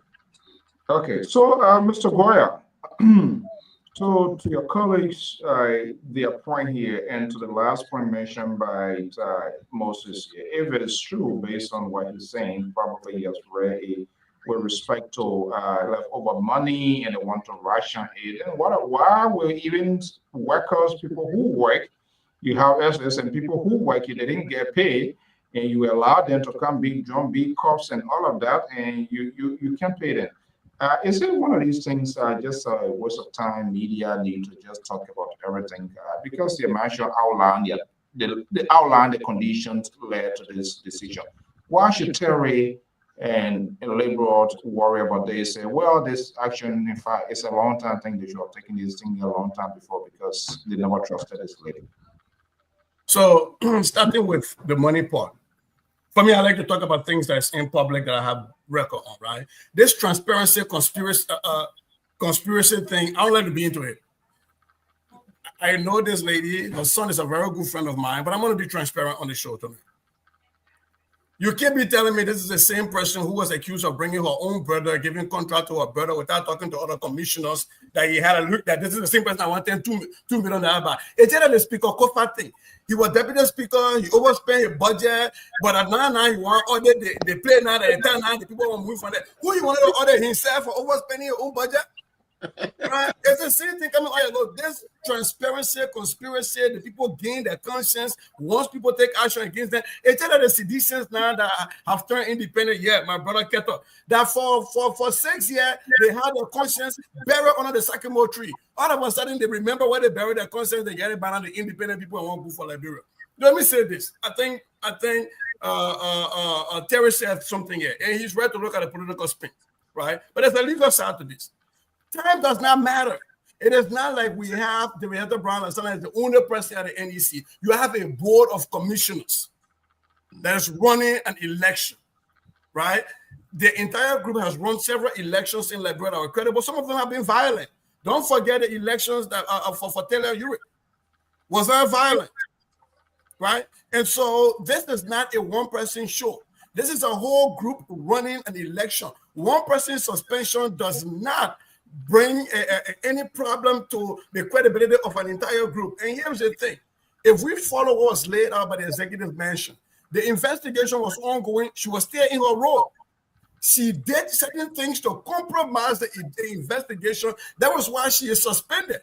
In a lot of places here, when you have done stuff in leadership and people feel like your continuous presence in their role will affect the outcome of the investigation, you get suspended with pay. Or sometimes you get suspended without pay. Why the investigation is going on? So I don't know why we're making a hallelujah, but let me just post more cold water on the political spin that comes from the opposition. I don't know who the opposition is. You want to say CDC, say CDC, because when that comes from LPP, it will come from CDC.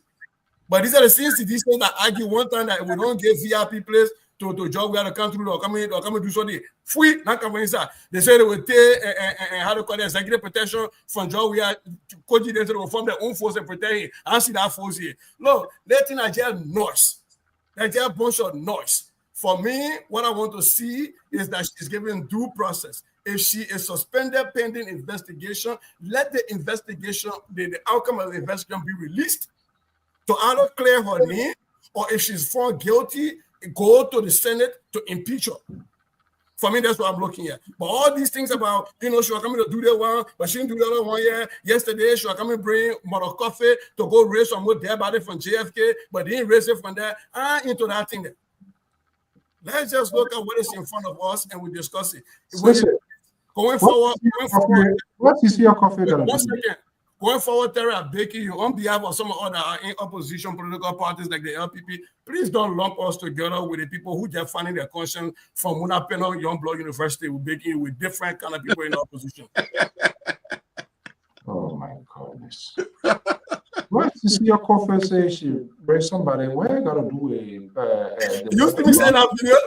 I saw it. She raised some people from the dead, 3 people from the dead. So we coming from a business that she myself, we're putting some Moses on a business. Or to be resurrecting people. Oh, we're going to be resurrecting. Oh, but say, you know where the pastor who say by fire by force. The man saying go I now work. So I see small business on outside there. But you know what? Yeah, like Liberia, if you don't create a drama, you can get a side of attraction. You know that, right? So everybody, I listened to that thing the other day, and oh my goodness, here we go again, Liberia. Okay, Liberia, let's get to your point. What was the talking point? Well, again, Mr. So, speculation, my middle name. I said, and I'll repeat myself. There are 2 things I made my point on. One was, I am not the way Prince Johnson was being celebrated in terms of his burial process. I'm not in favor of it because Prince Johnson is on record for himself. By himself, admitting killing my brother Roberto. So there's no way that I will want to, if I was in Liberia, want to be in Prince Johnson funeral or what have you. But the point that I made was that Prince Johnson didn't just get up one night, one morning, soon morning, he said, oh, Maria, good today, I'm going to start war. There was something that pushed him to that. And so we also have to recognize it. However, I also stated that though I know we, the family, are very grieving over the death of our brother, however, if Prince Johnson burial going to the State House and what have you, if that will continue to engender the peace of the Republic of Liberia, I am for it because Liberia is bigger than any one family. One last thing I stated, the culture parade that I saw today from Coca. Yeah. From Coca. I think any other person that put foot that they want to be senator after, they can forget it. Coca have already won the election. Nobody gonna win that election from him. Coca doesn't even have to campaign. When the campaign time comes, all you know is to get that video and continue to play it. I will call that Goa pastor to send Goa on Koga food. He will not. Oh, Koga. So you pastor, you're going to call your friend pastor to send Goa? No, but the pastor. Jerry, you just walk right into that one. My Esther again. My I get few here. He said something by seeing.com. So we're gonna see version of the Goa. That's my talking point for the night, Mr. So meaning that Coca have won the election. Gentlemen, quickly, let's scramble here. Samson point. Maybe I'll go with the Coca because the other one. What do you mean by Samson point, Mr. So? This is the liberal. What do you mean by Samson? Don't you know I'm the board chair? You're gonna call me my first name on this show. You know how much I like power business. Mr. So stop those kind of thing. The way you dressing Kakura Poto chef for now. Okay, the liberal. So is it fair to say what the deal is done? Coca is the next senator. Was that part of his plan, the homegoing of the late senator positioning Coca there, making to be the face of this whole thing and see this sort of elaborate sort of state funeral being given? That's kind of like Pohin's campaign for himself. I mean, he's been there for the long years. He's known. the demographic he comes from, they get a huge voting bloc. Now, can Liberty Party, not Liberty, the Liberal Liberty Party or CDC, can anybody put forward there to challenge to test the strength of their strength for NEMA, not just only for this season, for subsequent maybe major election like here, and see what their political strength will like? Sissy. Oh, there's me. Look, man. Look, the last time I was on this show, I talked about who I would prefer. I'm not from Nimba County, but I talked about who I would prefer. And Terry was telling me the woman even go meet a family member. Yeah, you been following what she been doing. I'm talking about Edith Gonglo. You been following what she been doing, right? And the issue of the Liberian representative from Nimba County who dressed like a cheap Chinese imitation of an Igbo warrior. I'm talking about Koga.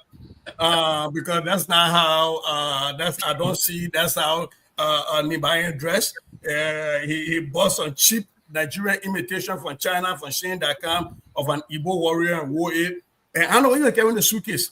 But if you listen today in Sokopa, when the body crossed into Nimba County and it was being officially turned over, there was a Zoe that spoke. He said, in our tradition, when a warrior dies, we go to the warrior's family to appoint to us, to show us his replacement.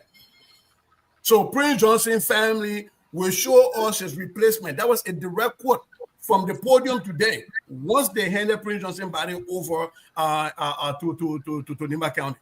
So Koga got many more Shein.com Igbo imitation. I hope he near hot water. Well, I hope he will catch on fire. But you got a lot more things to do. And I still do believe that. Well, they said that your papa said he offered.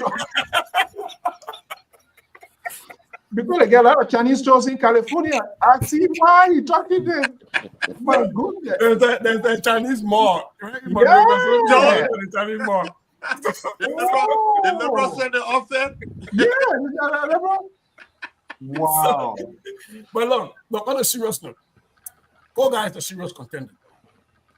Will he be able to fend off any challenge from within Prince Johnson's immediate family circle? And while that fight is happening, don't sleep on a united front coming represented by the likes of Madam Edith Gonglo, where if she chooses to run. She and myself haven't talked about it. I want to be fully transparent. She is a sister. I haven't spoken to her about this, but I will. If she ever threw her hat in the race, it will make for a tough fight in Nimba County. Dr. Mali? Yes. You see, history always becomes wrong according to how it starts. When the late Prince Johnson resurfaced and he was here as the hero of Nimba County, vis-a-vis he got the backing of his people and he went to take the slot in the Senate, nobody talk about the rules and regulation of the Senate, whether you fought war and you kill a lot of people and you are notoriously on record for half of the people that were killed in our country. Nobody spoke about it, including the liberal. Now it has come to time for his burial. Nobody know the rules and regulation, whether he should be taken to the rotunda. Now it being another debate. Unfortunately, this government delayed so much that this guy has whom going came earlier as unexpected, all because of the delay of the Joseph Waga government putting in place the war crime code so that justice prevails. And that also falls on the shoulder of labor too, that it's their government, and with all the waste of time, they will keep wasting time, and most of the guys going to run out, you see. But I think we are facing two issues here. One, a traditional, one, a politics. And with the aspect of the tradition, I can't speak much to it because I hail from a different social cultural background, and I can't speak with much authority with the Nimba County system. But no matter what kind of system they have in my country, my only caution here is that they should take into consideration the international human rights rules and regulations. They should be mindful of election rules and guidelines. And the family deciding who to represent this guy is totally out of the cap. That's not how democracy works. And so we cannot bring in tradition to undermine democracy. I think we need to give a chance to work itself out. So that tradition has to be reviewed thoroughly. Thank you. I think that's a loud and there's one thing I wanted to touch on. I didn't touch on it. Sorry, but Dr. Madi, on a side note, I hope you will research how many U.S. Representatives and senators have died and their wives were elected in their place. I just want us to put that there so we can know that. Having said that, on the issue of Prince Johnson's burial, it's a touchy issue, but I want the Liberal to be aware that a senator, when a sitting senator dies, they have to lay in in state. When a sitting representative die, they have to lay in state.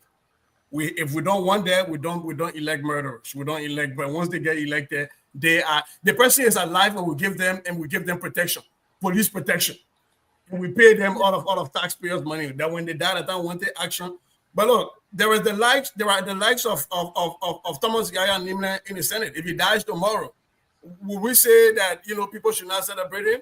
I would not have gone to a Prince Johnson funeral today. I would not have, because I have my own personal belief. But I think people have the right. When Joshua Dwyer died, former Speaker Dwyer, they carried him to Swedru. He lay at the City Hall. So this thing here, we just gotta, everybody celebrate their own. We come from a war. It's a touchy situation. That's why I don't want to touch it. But if a person is elected, if Ellen Johnson said he were to die today, but I don't know I don't understand your beef. So I think I said the same thing. I said Prince Johnson going to the returner. For me, I wouldn't have attended the funeral. No, you said his celebration. You said you went to his celebration also, how people are celebrating. I'm saying people have the right to celebrate. No, I said I wouldn't have even participated in that. Right. But if that's gonna keep the peace, then I don't mind it, because Chris bigger than anybody else. It's not even for peace. Everybody got a right to celebrate their own person, not even for the peace. Yeah, okay. We all look at, up to now, there are some people who worship Satan right now. They're seeing as something else. God ain't forgive Satan. He asked God to forgive other people. So everybody got their own thing that they got to deal with. I think we're in the diverse culture, and what we have today, the diversity, democracy, the freedoms, where other people freedom starts, other people freedom begins. Violations it begins. So that's a crucial one. Okay. So before it's 9:41 here, I did hear that the president's launched the Popo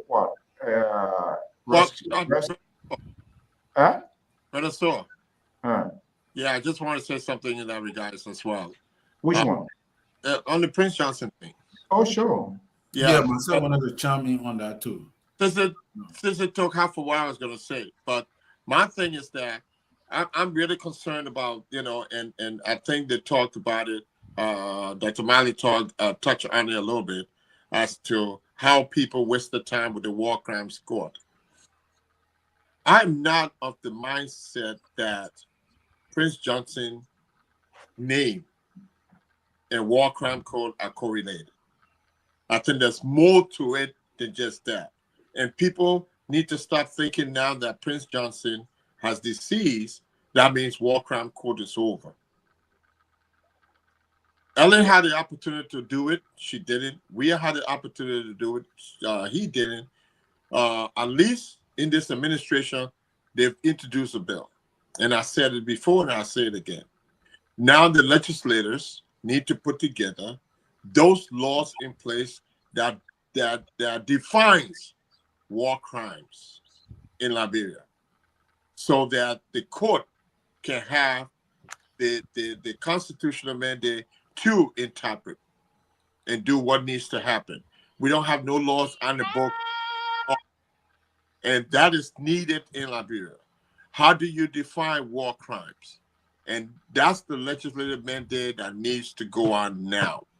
And I hope that this coming election, the by-election, that will put a resolution probably there for them for the people to tell them that they need to meet their responsibility to create the legislation defining war crimes in Liberia.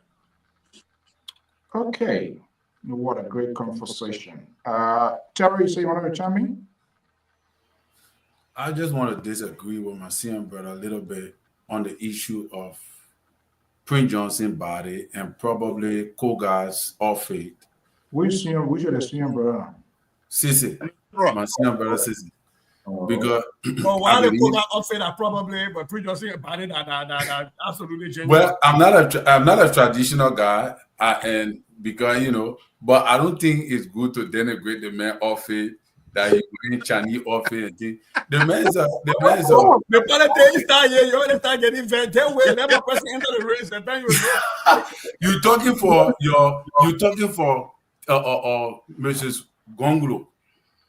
For me, I believe I want to agree with Liberal that Kogar going to win the election because Kogar is in a very secure proximity to the process, and given the fact that the aspect of the funeral and all of that, the portraying of his traditional attire, his traditional procession, I think it again could give him an upper hand. So I want to agree with Liberal in that. And for the Prince Johnson body going to the rotunda, I think we need a different approach in regards to that. All right. Not every senator. It's required by law. Yeah. It's required. Yeah, maybe by law, except you show me that law so I can read it, I will learn from you. But I come in now, there are people, there are representatives that died, their body were not taken to the rotunda. There were were they sitting representatives? Yes, we lost a representative. Which one? Name one. In the 55th, the 55th. We lost a representative from Grand Juda County. We lost a representative from Grand Juda County. It was there. Yeah, it went to the rotunda. Yeah. Okay. Yes. Maybe all of them I'm ignorant to that. I don't know everything. All of them. So maybe I get educated tonight on that. Representatives, senators, all of them go to the rotunda. Yeah. Not only sitting say, but I think for Prince Johnson, yeah. So maybe by law, I'm ignorant to that, and I could learn from that tonight, which is good. It's fine, but yeah. I thought, Sutu, I thought about Bruce Lee back to town. Like, what kind of guy is this? Get rid of Kogar. So I said, well, now Bruce Lee. Yeah, Kogar is displaying. Enter the dragon. Sorry, man, enter the dragon. I think that was the only Who are we to say Kogar is not displaying his tradition? Are we the people that are responsible to say that? You're talking say when they suspend somebody before election, this will happen. We tell you who are we to say that one, but we'll talk about your man who will be senator. No, but you the traditional man now that you don't want to say. So you got to really for the Chinese. You got to really tell me whether if that man was not wearing the original attire, because I think you follow the traditional process of Liberia more than me or more than most of us here. If you telling us now that the men are wearing Igbo clothes, yeah, but Collins, let me get through this thing in.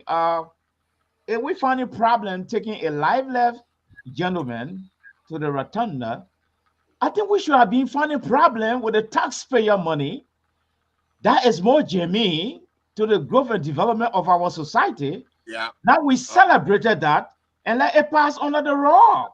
Now there's a lifeless guy, he helpless. Whether he going to hell and heaven, that's another debate all by itself. But here is the issue. In 1966, the Church of Satan was formed. Deacon, you sending the man to hell? So even Satan have got Satan have got church in the United States, here people go there to worship. The Church of Satan formed in San Francisco in 1966. All right. So there's worst case scenario, but again, we got to leave it as it is. Some people will feel that, well, just say Kim to their expectation. But I just wonder for this guy to tell his story and let him be vindicated if the need arises. And to Liberal, I rather in sympathy because this is a specific case, you know. He know he lay in the shoes, he know how he feels, this is his reality. And for that, you know, I think this is where he and I can walk on the same road tonight in our path. Other than that, no. Forget it. I don't want you on the road. I don't want you because when I say yeah, follow me, you start following me to look for content. Stay on your grand I level. will roll not correct. I will roll not correct. Say my We leave on your total don't road. want you there. We don't want you there. You must stay on your total road because I will roll not even correct. All right, let's welcome Mr. It's better late than never. Mr. Naba, you've been listening to, as usual, this the Liberal so ridiculous in his stuff all over the place. He just told us tonight that it was a conversation that why can't they were going to let the letter burn to go because they wanted to move her. You know, they knew what you were going to do. I mean, that's the Liberal. But what I was trying to ask you and make a point before we wrap up. Was that today the administration launched the arrest agenda? Yeah, in Grand Bassa County. Why today? I'm kind of curious. I'm concerned. Is it really? Why all of the parties, all of the political parties that participated? I think it is the agenda, it is a vision that should be unveiled on the basis of that. Then we elect them. But after 9 months, 10 months, what's the rationale behind that? Yeah, I'm not really sure how many times this one agenda is going to be launched. I think back in November, this agenda was launched again. I remember Gafuan spoke very extensively about this agenda. So I don't know if we can say it got officially launched today. But however, I mean, it is largely an aspirational, agenda. I mean, this government has been in office for almost 12 months now. I don't think they've even raised 1% of 8 whatever billion dollars that they're proposing to raise in 5 years. So I have to go back and read the agenda again and see the things that they're proposing. I heard some of the UP spokespeople saying, it is a framework to signal to our partners that this is what we want to do. If you're going to fund us, this is where we want you to put your money, put some of it into this and some of it into that. Hope really is not a solution to any problem, but we have to give them credit to have put, forth a plan. But I honestly, as I indicated, I have to see how they intend to attain, this agenda. Is pretty ambitious, but then again, it can't be accused of lacking ambition. I mean, the president declared that in 90 days, no car was going to get stuck in the mud, which a lot of us thought was overly ambitious, and of course, that came to pass. So we'll see. But quickly, I heard you guys talking about the shaman today from Nimba, Shaman Koga. People say, Shaman. people say the Metu Abu. This guy, even the very week that Prince Johnson passed away, he already had t-shirts printed out. Wait, Mr. Langbe, I didn't hear the title. He said who again? Oh, you mean the shaman? The shaman.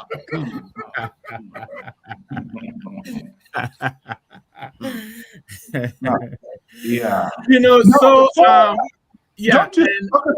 Before you go ahead with your point, right? Was that a sort of political ploy that you think the insider, the Kun, the VP Kun, let's put this guy there, that would validate, it would show him as a leader. Remember, he's one of those that led the fight of the removal of Speaker Kofa. The momentum is still on his side. Right. Probably those conversations were held back here. Let's put in ahead of this. It would make him to be kind of open up to the people that this position himself as the next strong political person for. So You know, I I know my friend Caesar would disagree with me, and the liberal would disagree with me too. Terry obviously would disagree. But look, I'd like to be as generous as I can be, but this looks like the UP government tightening its grip on power, right? This president is known for being very slow to act, but he can be very selective and be very aggressive. I think this action by the president to suspend this commissioner of NEC on the heel of this upcoming by-elections in Nimba, and then the shaman turning out the way he did today. Kun all over the place. The president invited Kun to join him on his plane to go to Ghana. You know, you can see the consolidation. You know, I really hope, you know, like I said, I like to be as generous as I can be. I hope the president's action, you know, I've heard a lot of commentary on, you know, whether she was tenure, whether he had the right to suspend her. I have to go back and do some of my reading and see, you know, to what extent he had the power to do what he did today. I know the Supreme Court has issued a clear declaration that suspension is equivalent to removal. And this woman, I understand, she still has some time left on her contract. So, like I said, you know, I haven't really done much, you know, digging into this to fully understand what is happening. But from the look of it, it really looks like all the little pieces are being slowly put in place by the UP government. You know, reinforce Kun, have Koga go and take over Prince Johnson's spot. I don't know who's going to take over. Obviously, we know Koga has been the leader of the 43, the so-called majority bloc. So I can't help but think whether this is not, you know, the UP actually trying to consolidate. I hope Koga is not on a mission, goes to the Senate and have Nyombi Kanga to remove, because there's a history. No, he able. But why would talk about Nyombi who is saying not able? Let me say this real quick, Mr. Nangwe, you on something here, and that's what is called politics. We're seeing that, and I tell you, that's strategic planning, and I can't agree with you more on all of these things. The patterns that's been set can conclude that the political arena, you know, there's something in the making. Absolutely, are tying up, and we saw that when Johnson was trying to run for speakership, and it took Trump to make those phone calls, and that. So I tend to, you know, agree with you. I tend to agree with your analysis there. Because you got to put these pieces together, and it works, and that's they all seem to be clicking in place. What democracy is all about. You know, the thing is, you know, the timing, very important. I think Prof. Nangwe said I would disagree with him, and I'm pressed. I'm pressed to disagree with him just because I want to get him a New Year gift. You know, he's asking for it. But look, on a serious note, there's no precedent that would not want to have a majority stake in the legislature. So the Unity Party is right to be positioning a candidate, whether that Koga or that whoever, they have a right to look for a strong candidate that can win that seat for them. Thank you. Right? And the issue for me, I still don't see. I like to see the facts. I don't see the facts. I don't want to draw a line between the Deviator Brown, the Senate suspension, and the election. Remember Floyd Sayer when he was just a data guy, and Unity Party people complained that he was the one manipulating data for Jowiah and the party to win. And then when he got appointed as commissioner, that was a big issue, and people said, "Oh, this is when Jowiah is going to win all of the election." And then Floyd got on the election board, and the party lost every by-election thereafter. So for me, again, it's not one person that can do this thing. But I love to just let my brother Mr. Nangwe know that if we're measuring time and we're saying that Joseph Boakai is slow to action, when in fact he has suspended several members of his cabinet for just the perception of corruption or acts unbecoming, yet the man who was much younger and an athlete and quick to act did not do that once in an entire 6-year term. I don't know what's the time we're looking at to be slow or not slow, but the Papio will continue to be sleeping and slow on his battery and still waking up and just firing every once in a while. No, I agree with you. He has taken some action, but what I'm saying is he has been very selective. He gets very aggressive when he chooses to be, and then he can be very, very reflective when he chooses to be. I mean, look at the Google don't have it right. I think he's doing some action. Look at the telecom case. How long has that case taken? And the president has done it. Everyone watching the while we're going to go BB and then we're going to go BB. Let me add this point quickly, right? I know my friend sister is saying, you know, yes, it doesn't mean anything. There was somebody finding data room, but when you look at the removal of COFA, the installation of CONE, and the lightning speed with which $880 million budget was passed through the legislature, that's a big reason for they want a green flag or not. But yeah, one form of government. They are taking 20 days. They have never been known for reading anything. They left for time if taking in the past budget. They have never read a budget. You can call any of them and tell them the last budget you passed. I told you 66 days to pass. Tell me one thing inside, I can tell you. So for me, no SOSO reader, then they even do it 2 days and start wasting our time to reading budget. So are you saying Musa Bede didn't know what in the budget? You say who? Musa? Oh, the guy who can carry the frame to everything, right? He carried the Liberty Party frame to CPP. They went from 7% to 1%. He carried the frame to my man Kofa lost the speaker said that the man I know how to reason it. You better win, man. So this is a history here. The liberal, he always either witness he knows of something. But this is what one government official told me. Since you're a strong fanatic supporter of Joseph Boyka, we're talking to one thing and that one thing to another. He said the old man operates like the late Bob Willie. He doesn't his actions oriented. By the time you go low, boom, no too much of talking. He gets talking and zip it up and go by his way. The liberal. Yes.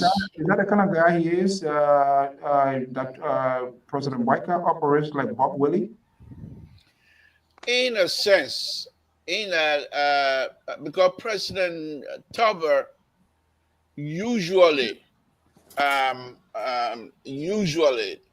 will have a conversation on Sunday morning, which they will play Sunday night, something like that, as a preacher.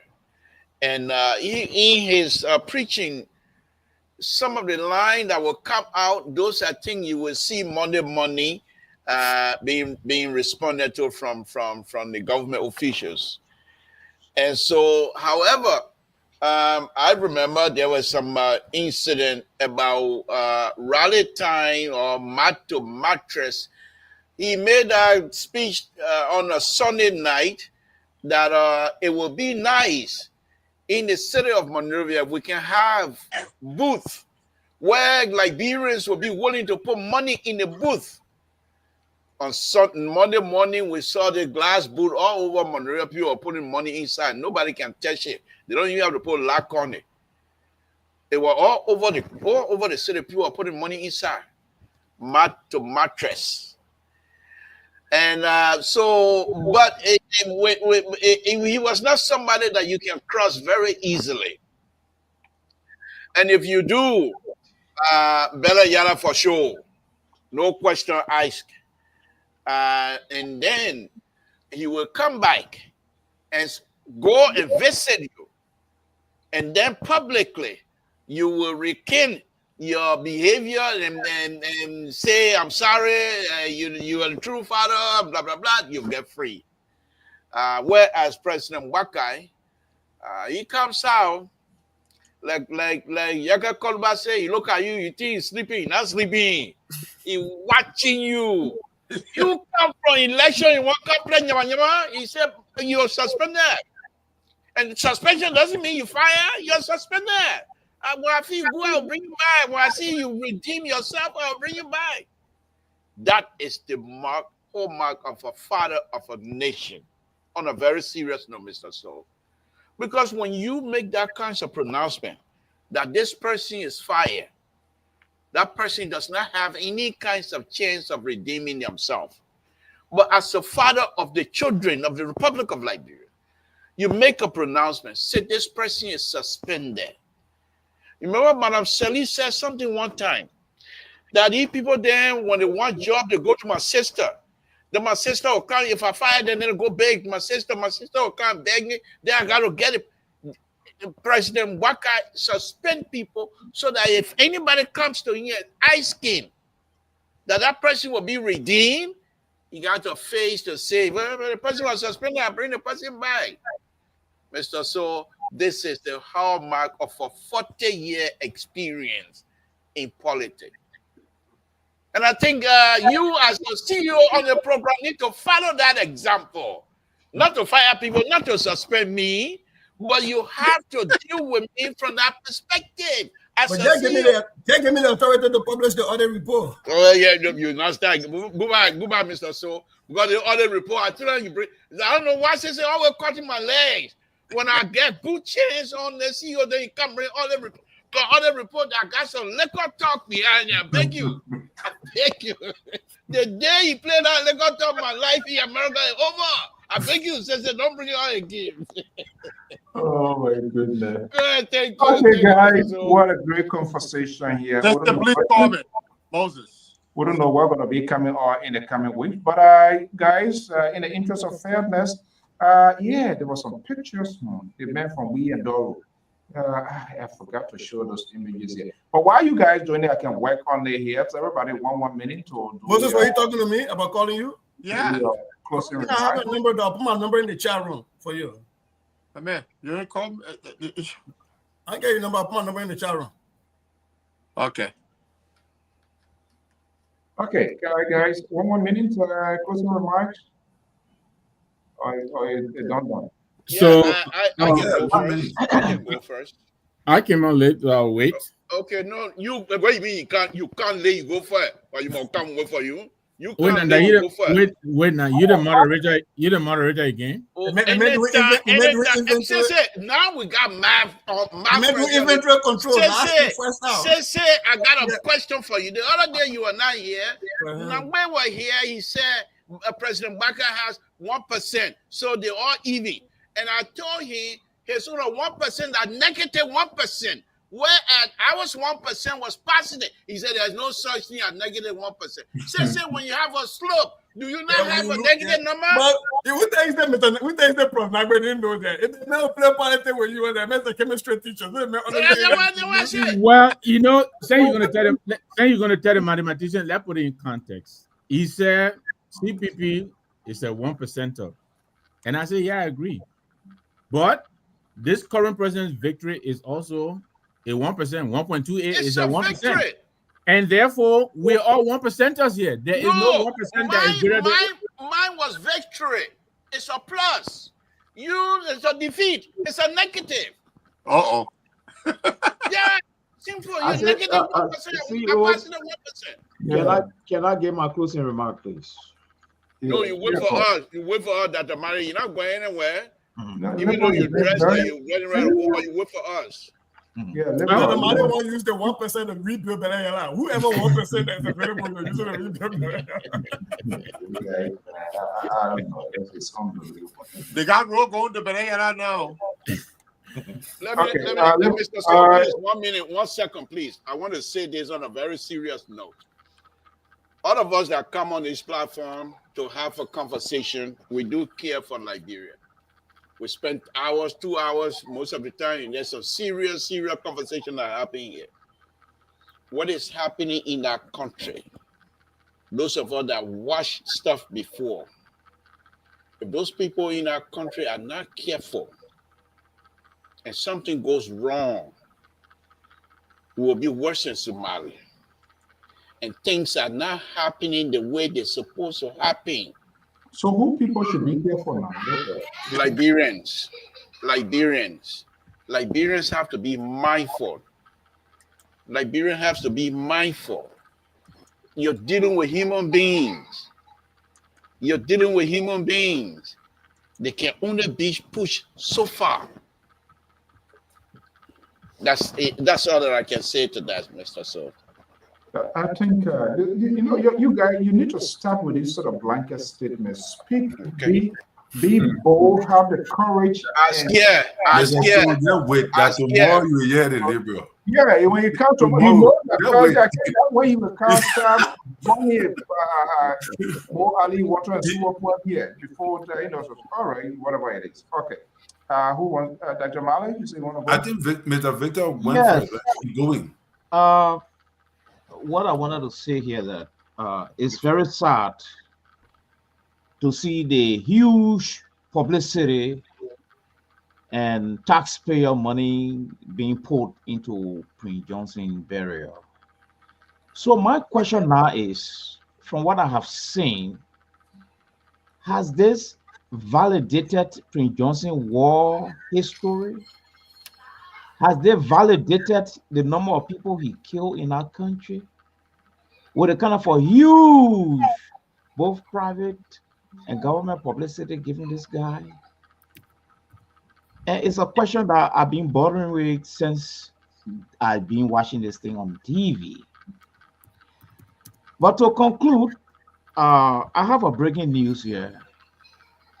And I have just learned from reliable sources that the unofficial delegation of LPR to the LBS morning show, they had just been expelled because they have detected that they are issuing woke clothing on the platform.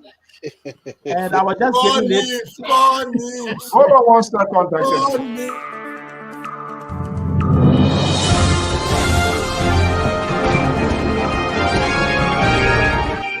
Well, folks, there you have it. The liberal,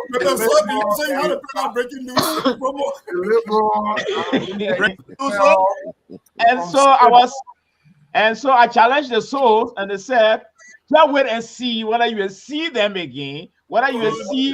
So I told them, I said, should I call name? They said, no, these are adults. They are on your platform. Don't call name. History know them. The liberal is gone. NTR never to return. You hear a man say, oh, I get you hear you want to ask again. I get one there for 25 minutes. They said they said that my uncle, I went to Spa there stock. Eugene Facon getting Calope. He was just looking at them with one eye, but they didn't know. They thought they were performing good in the eyes of the government. And he carried control. He did a lot of recruitment. He carried control. But the main ring leader now, they have been booted out.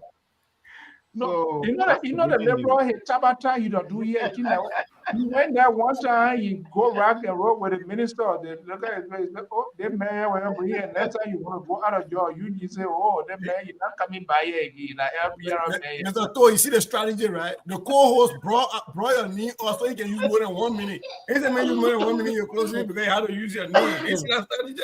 So, now I move into my official 1 minute now, and what? Gentlemen, I think we'll see you now. He is the co-host, and after that, we are out of town. We'll be going home. Maybe Terry and Sissy Friday will make their closing. Moses said, I think Moses now is being corrupted by these guys too. So I think we're going to put in our other group too now. So just hang with your liberal. Yeah. So I think. Let me go back to Sissy. I think this election in Nima County, the by-election, is a referendum on President Barker government. And if for any reason there is a competitive challenger, I think we will have a very spectacular election. And I think we need a challenger because this will be the referendum on His Excellency President Barker government. Because it's like the people of Nima County have been complaining, they're not seeing much, they're not seeing much. And now His Excellency is on record. Whenever he puts you on his plane to another country, when you come back, you either take the back seat or rebel system is created around your office. So I don't know why Koka is on our plane again. Thank you. Remember the Alamo. So I'm not sure what that referendum will. It will only become a referendum. And you see, this is where the weaknesses of the opposition. It's not just only about winning, but it's to test your own political strength for the bigger race ahead. I haven't seen the CDC, the Labour Breakaway Liberty Party, the ANC Life Support Political Party. These people, they broom everything completely paralyzed. Now, if it was somebody, they could have invested something, start doing the ground game work there, but they don't want to do it. So it looked like they gave up. And so most likely, if it remains like this, Coca might take the end of the day, and the president will be in a good lead. But it's too soon. But I think most of those guys were appearing other places. They try to follow the tradition. Who knows? That fee might be a credit fee. So Koga can dress like a Bruce Lee, like a Jackie Chan, whatever he wants to dress.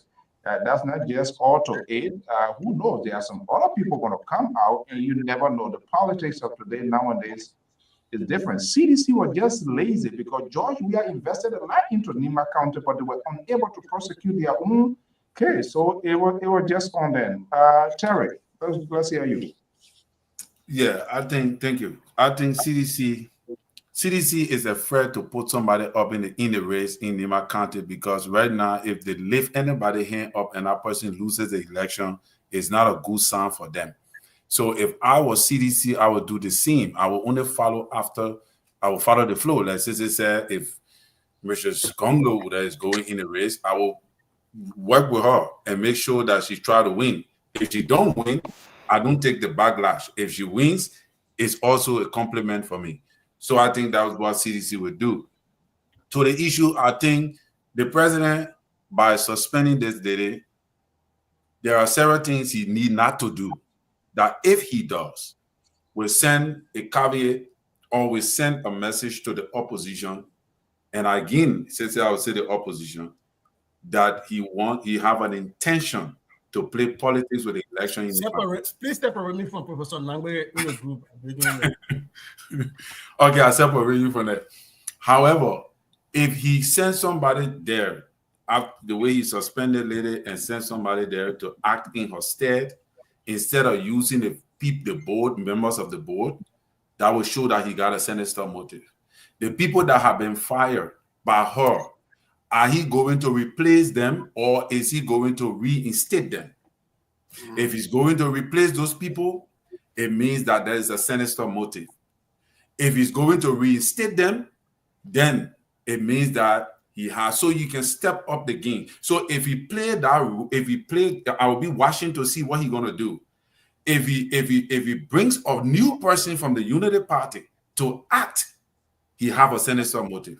If he replaces those people that she fired without the proper procedure, it means that he have a sinister motive. And I will be watching to see those things. For Koga off it, I don't want to judge him, but I did see a Chinese shoe on his foot. General Koga. Okay, so Mose. Yeah. Well, my own thing is this. There is no election that could go on in Liberia without people in the diaspora. The political parties. The man had no shoes on. The man had no shoes on, Terry. No, one of them had shoes on. One of them had. He got no shoes on. The man had from start to finish. He got no shoes. The man had one of those things that Jackie Chan can wear when you put on the baboon thing. The man had one of those. Y'all trying to say the man has stockings on his feet? Koga gonna win that election. I can tell you for sure. Well, as I was saying. But you can't wear shoes when you're walking on cold now. Any man walking on fire cold. As I was saying, gentlemen. Yeah, go ahead.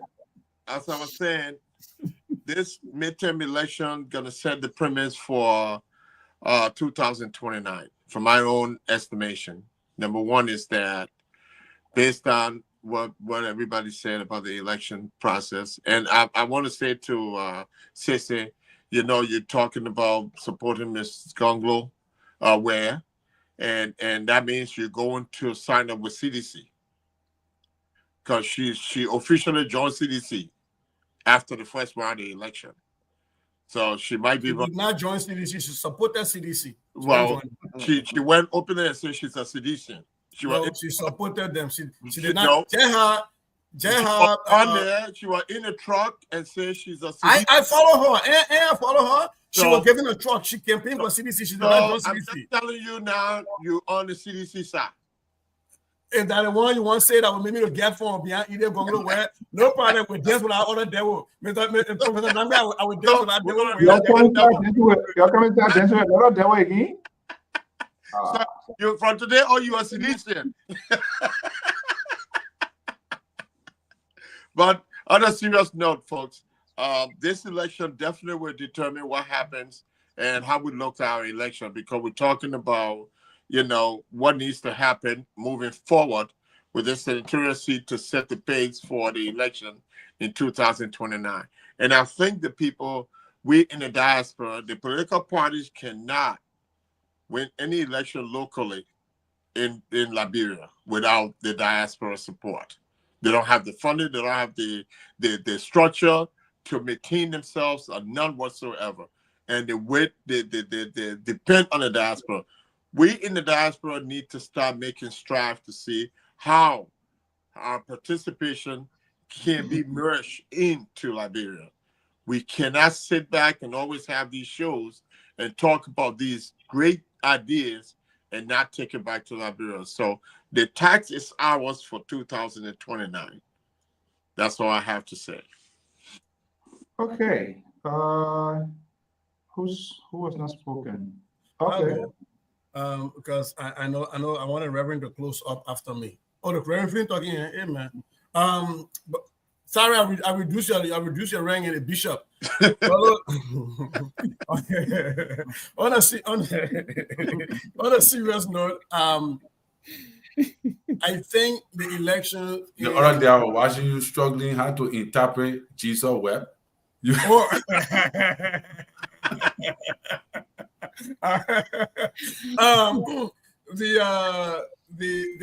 by-elections in Niba County will be a bellwether for what is to come. It will be kind of like a foreshadowing of how difficult the elections will be in 2029. If you remember, this is almost going to be similar to the Dillon election. Mm-hmm. That was the bellwether. That was the beginning of the after Dillon's election, the CDC lost every by-election that they participated in, to the point that they had a Lofa County strategy where you don't support anybody, but when a person wins, they convert to you. So I think they have there is a chance to make this a referendum on the president and his policy, but that's going to depend on the quality of the candidate that gets picked and how the entire opposition group comes together and have an understanding. Terry, I hear your point about the CDC, but I think right now in Liberia, I'm not a CDC, and me, I always, joke about the CDC and the Sakimo tree, but the numbers are there. There is no one political party that has numbers equals to the CDC.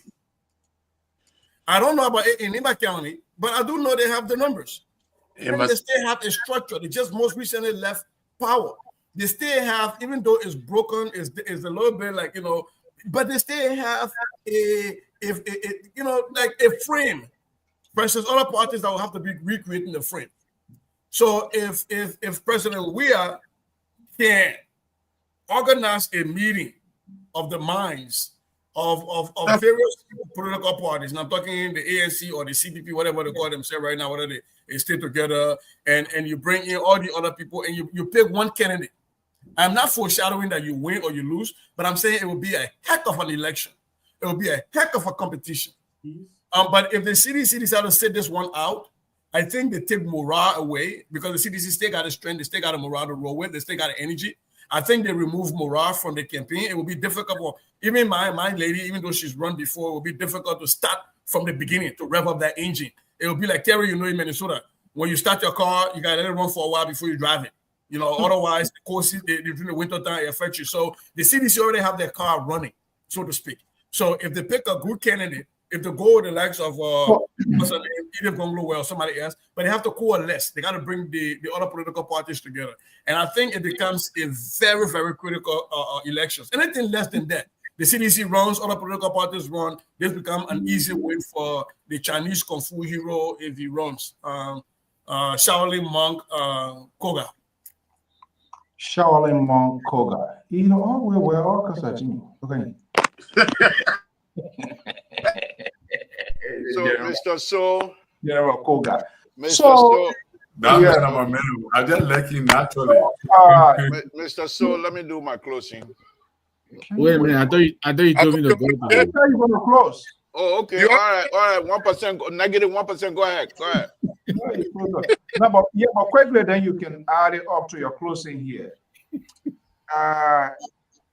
Should the opposition, quote unquote, the CDC or whatever, should the opposition really throw somebody to look around to see who going to be a real candidate to contest? Because Koga now seems to be the presumptive guy because so many reasons, so many things that we can count on. The Liberal said it.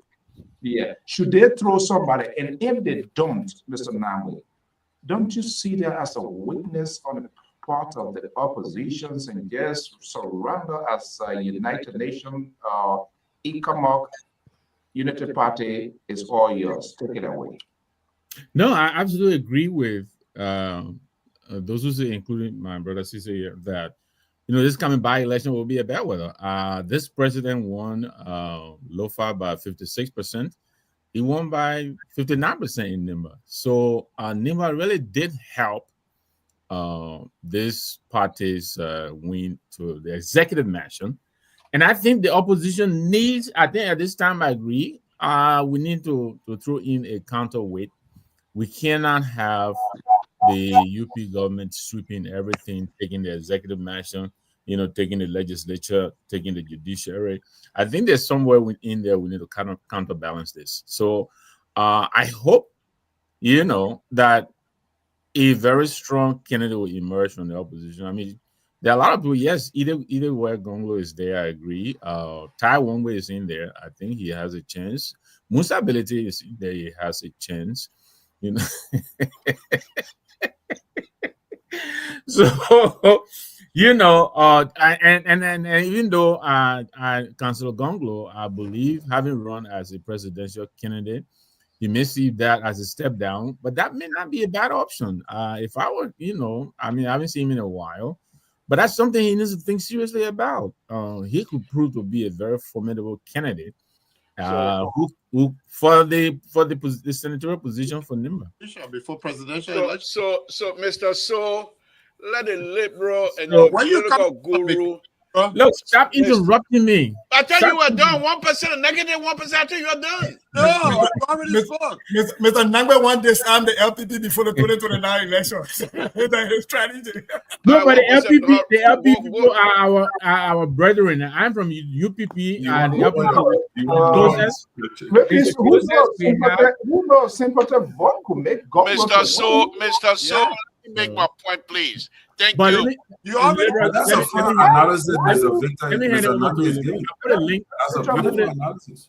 I put a link in the chat there. The liberal said something as we were beginning to close about what is happening to Liberia. On a very serious note, politics aside, I think the reports are being out for a while. We're the 8th poorest country in the world. Yep. And now, according to the World Population Report 2024, of 197 countries surveyed, only Nepal is worse than us. We're second to the last in the lowest IQ in the world, Liberia. So what is happening is really impacting us in many categories, and some of the effects are yet to be felt. And so really, I would like to challenge our people, the decision makers in our country, put the speaker thing aside, put all these things. We really need to come together. I mean, I am a student of Gary Barker Matthews. He always said that whether we're in power or not, we have a responsibility to do right by our people. And so the UPP will give advice to the government. And I think the opposition really has a role to play here. The opposition is very quiet. I think they have a role to play. I know Mr. Cummings is coming back, he said. But I'm hoping, that he will rally the opposition. He and George Weah need to sit down and have a conversation. There's nothing wrong with that. I think the UP government needs to be challenged. I think the government needs to be challenged. I mean, nobody's challenging the government. Things are so bad. Even the government insiders now are challenging the government. Dylan's all over the place apologizing for things that they accuse the previous government of doing, such as private jets and all of that, only because the opposition has vacated its position. So I'm really urging our people, our decision makers, they really need to think seriously about addressing the problems that are plaguing our people, and they are numerous. A rescue mission came to rescue our people. Are they too relaxed?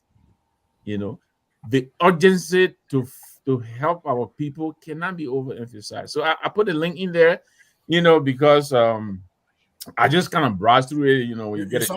You saw my comment there. I haven't gone back. There's another point of correction. Yes. You from the opposition camp. All right?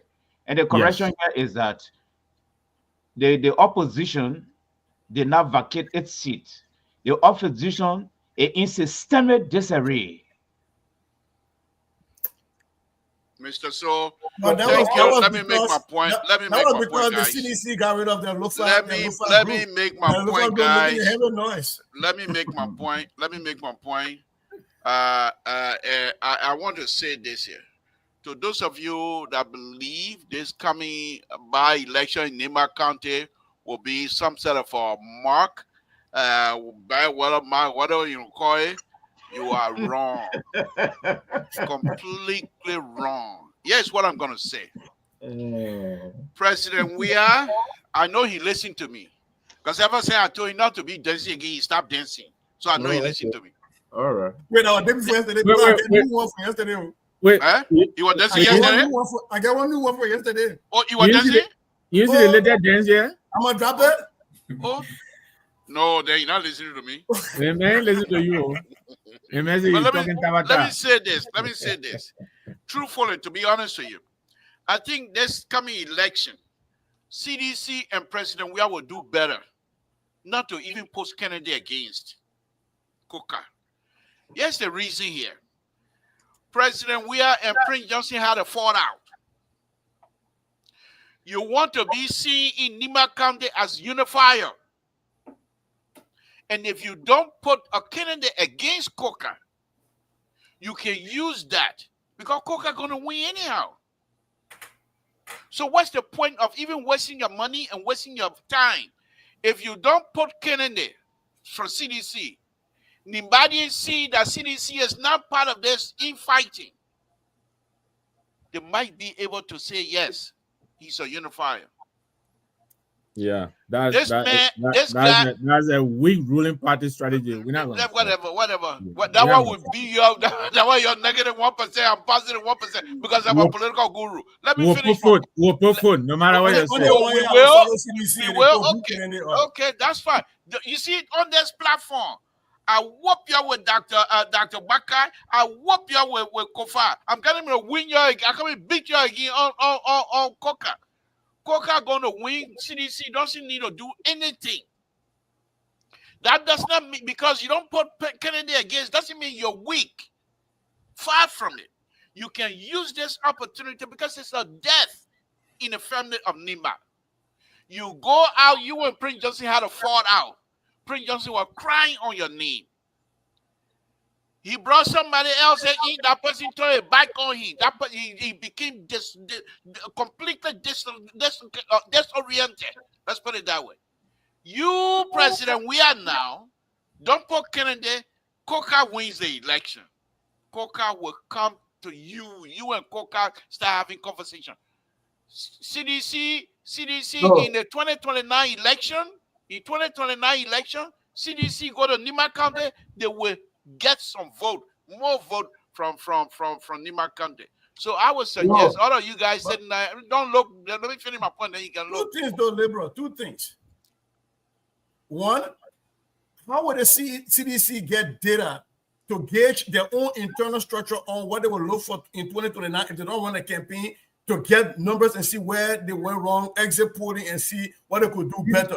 Fine. Number two, where Fine. in LeBron You politics can have do you that. seen? You can CDC already have data already in your Wait, that is not recent. Oh, but let me ask the last question. You think from this election to 2020 that's yes. not going to change? Okay, Let guys. me ask you the last question. Let me ask you the last question and I'll leave it. Where have you ever seen in LeBron politics a certain elected member of the House of Representatives or Senate flip over to a party that's not in power? Okay, so if you go against Coca gonna win the election, what do you gain besides data collecting? It's going to be a great loss for them, especially after a loss. Exactly. And then you have a first loss. United Party will flip with washing oil in your face. That is not how elections are run, though. Even here, come together as an opposition. We'll come back here after the election. Then you will make the liberal will in Minneapolis, that is hugely Democrat. Republicans still run candidates every time because they need the data. They need to know what is pulling well. But if you're going to do that, why do I agree with you with a database? You don't put serial candidate again. And right now, with the absence of Senator Johnson, everybody needs to get in there now because Nima County is really going to shake up. That's why you're getting 1%. Because you don't listen to reason. You know in CDC that can go in a position to fight. Say United Party bringing one a guy from the martial art. They should bring another man from Kung Fu Studio too. Who the Kung Fu man? But record man won't Kung Fu man. What I want to say. The Liberal go to FOIA and go whatever campaign are coming, go advise and leave Nima alone. You're not closer to Nima, okay? Good night. Bye. All right, gentlemen. Good night, folks. I want to thank you so much for the time tonight. Happy New Year. I haven't seen some of you. Happy New Year since last year. It's been a while, but I'm happy to be back. My candidate is back. And if the new speaker made mistake with Buffet and Speaker Chimba will be speaker again, we're waiting. Good night, guys. Okay, then, bye-bye. Okay, well, folks, that does it this evening. I'm Afonso Z and Salt of the Liberal Public Radio. This is our man, the man from We and Doru, our own national security advisor, Jerry Bacon Boashens, arrives in his own village today. He's been escorted there. It's traditional. It's always like a heavily welcome. It's images here. People are pouring in to receive the son from We and Doru in Nima County, Jerry Boashens. We also want to use this time to express, to say congratulations to the newly appointed president of the Community College of Grangeda County, Dr. Eric Boto. I think a very young, progressive, smart man, Dr. Eric Boto, was appointed by President Joseph Newman Boyka today as the president of the Community College of Grangeda County. He's also a true son of Grangeda County, Dr. Boto. I think this is a good transformational change for the young generation. I think he's a good pick. So we say congratulations to Dr. Boto on his performance as the president of the Grangeda Community College. So let's see. I don't know why I put this thing here. For some reason, everything just turned over. But as you know, this coming Monday going to be a holiday. Liberal Public Radio will cover a big event. As you know, Martin Luther King, so there will be a big breakfast Monday morning, 7 o'clock Eastern Standard Time. Government officials, state leaders, and other advocates, they're going to be there, and we will be covered. This was the last year at Martin Luther the Milk Day event that we covered, and our camera managed to capture some of his beautiful image. That was Senator Jack Reed. We have to do, well, we've got to fix the right to vote in this country. The Supreme Court want cutback on the Voting Rights Act. That was one of Dr. King's memorable achievements. We have to restore it because in a democracy, it's getting people to vote, not. Okay, we're going to be posting that. That's Senator Jaggery at the early morning dinner breakfast at right here in the Ocean State of Rhode Island. Early morning, we're going to be back there to cover that program as well. Until then, to our viewers, listeners, your comments, your tweets, if this is the first time we say it, we do appreciate your conversations, your interaction with us here. By God's willing, and let me see. I don't know why this thing just is kind of like switch gear. This is unbelievable. I don't know why. But we'll be hosting supporters of the Grand Soccer Squad here on Friday in the first segment. And again, like I said, if you're one of our followers and you know your country is participating and you endeavor to do some sort of awareness to speak to the people, your people, to the regulation, let us know. We'll also give you that time. Until then, I'm Alfonso Z and so to the Liberia Public Radio and Lpr-Tv. Have a pleasant evening, and we'll say bye-bye from our end. This is our own man from We Enduro, Jared Washington, in his own time today. Have a pleasant evening. Bye-bye.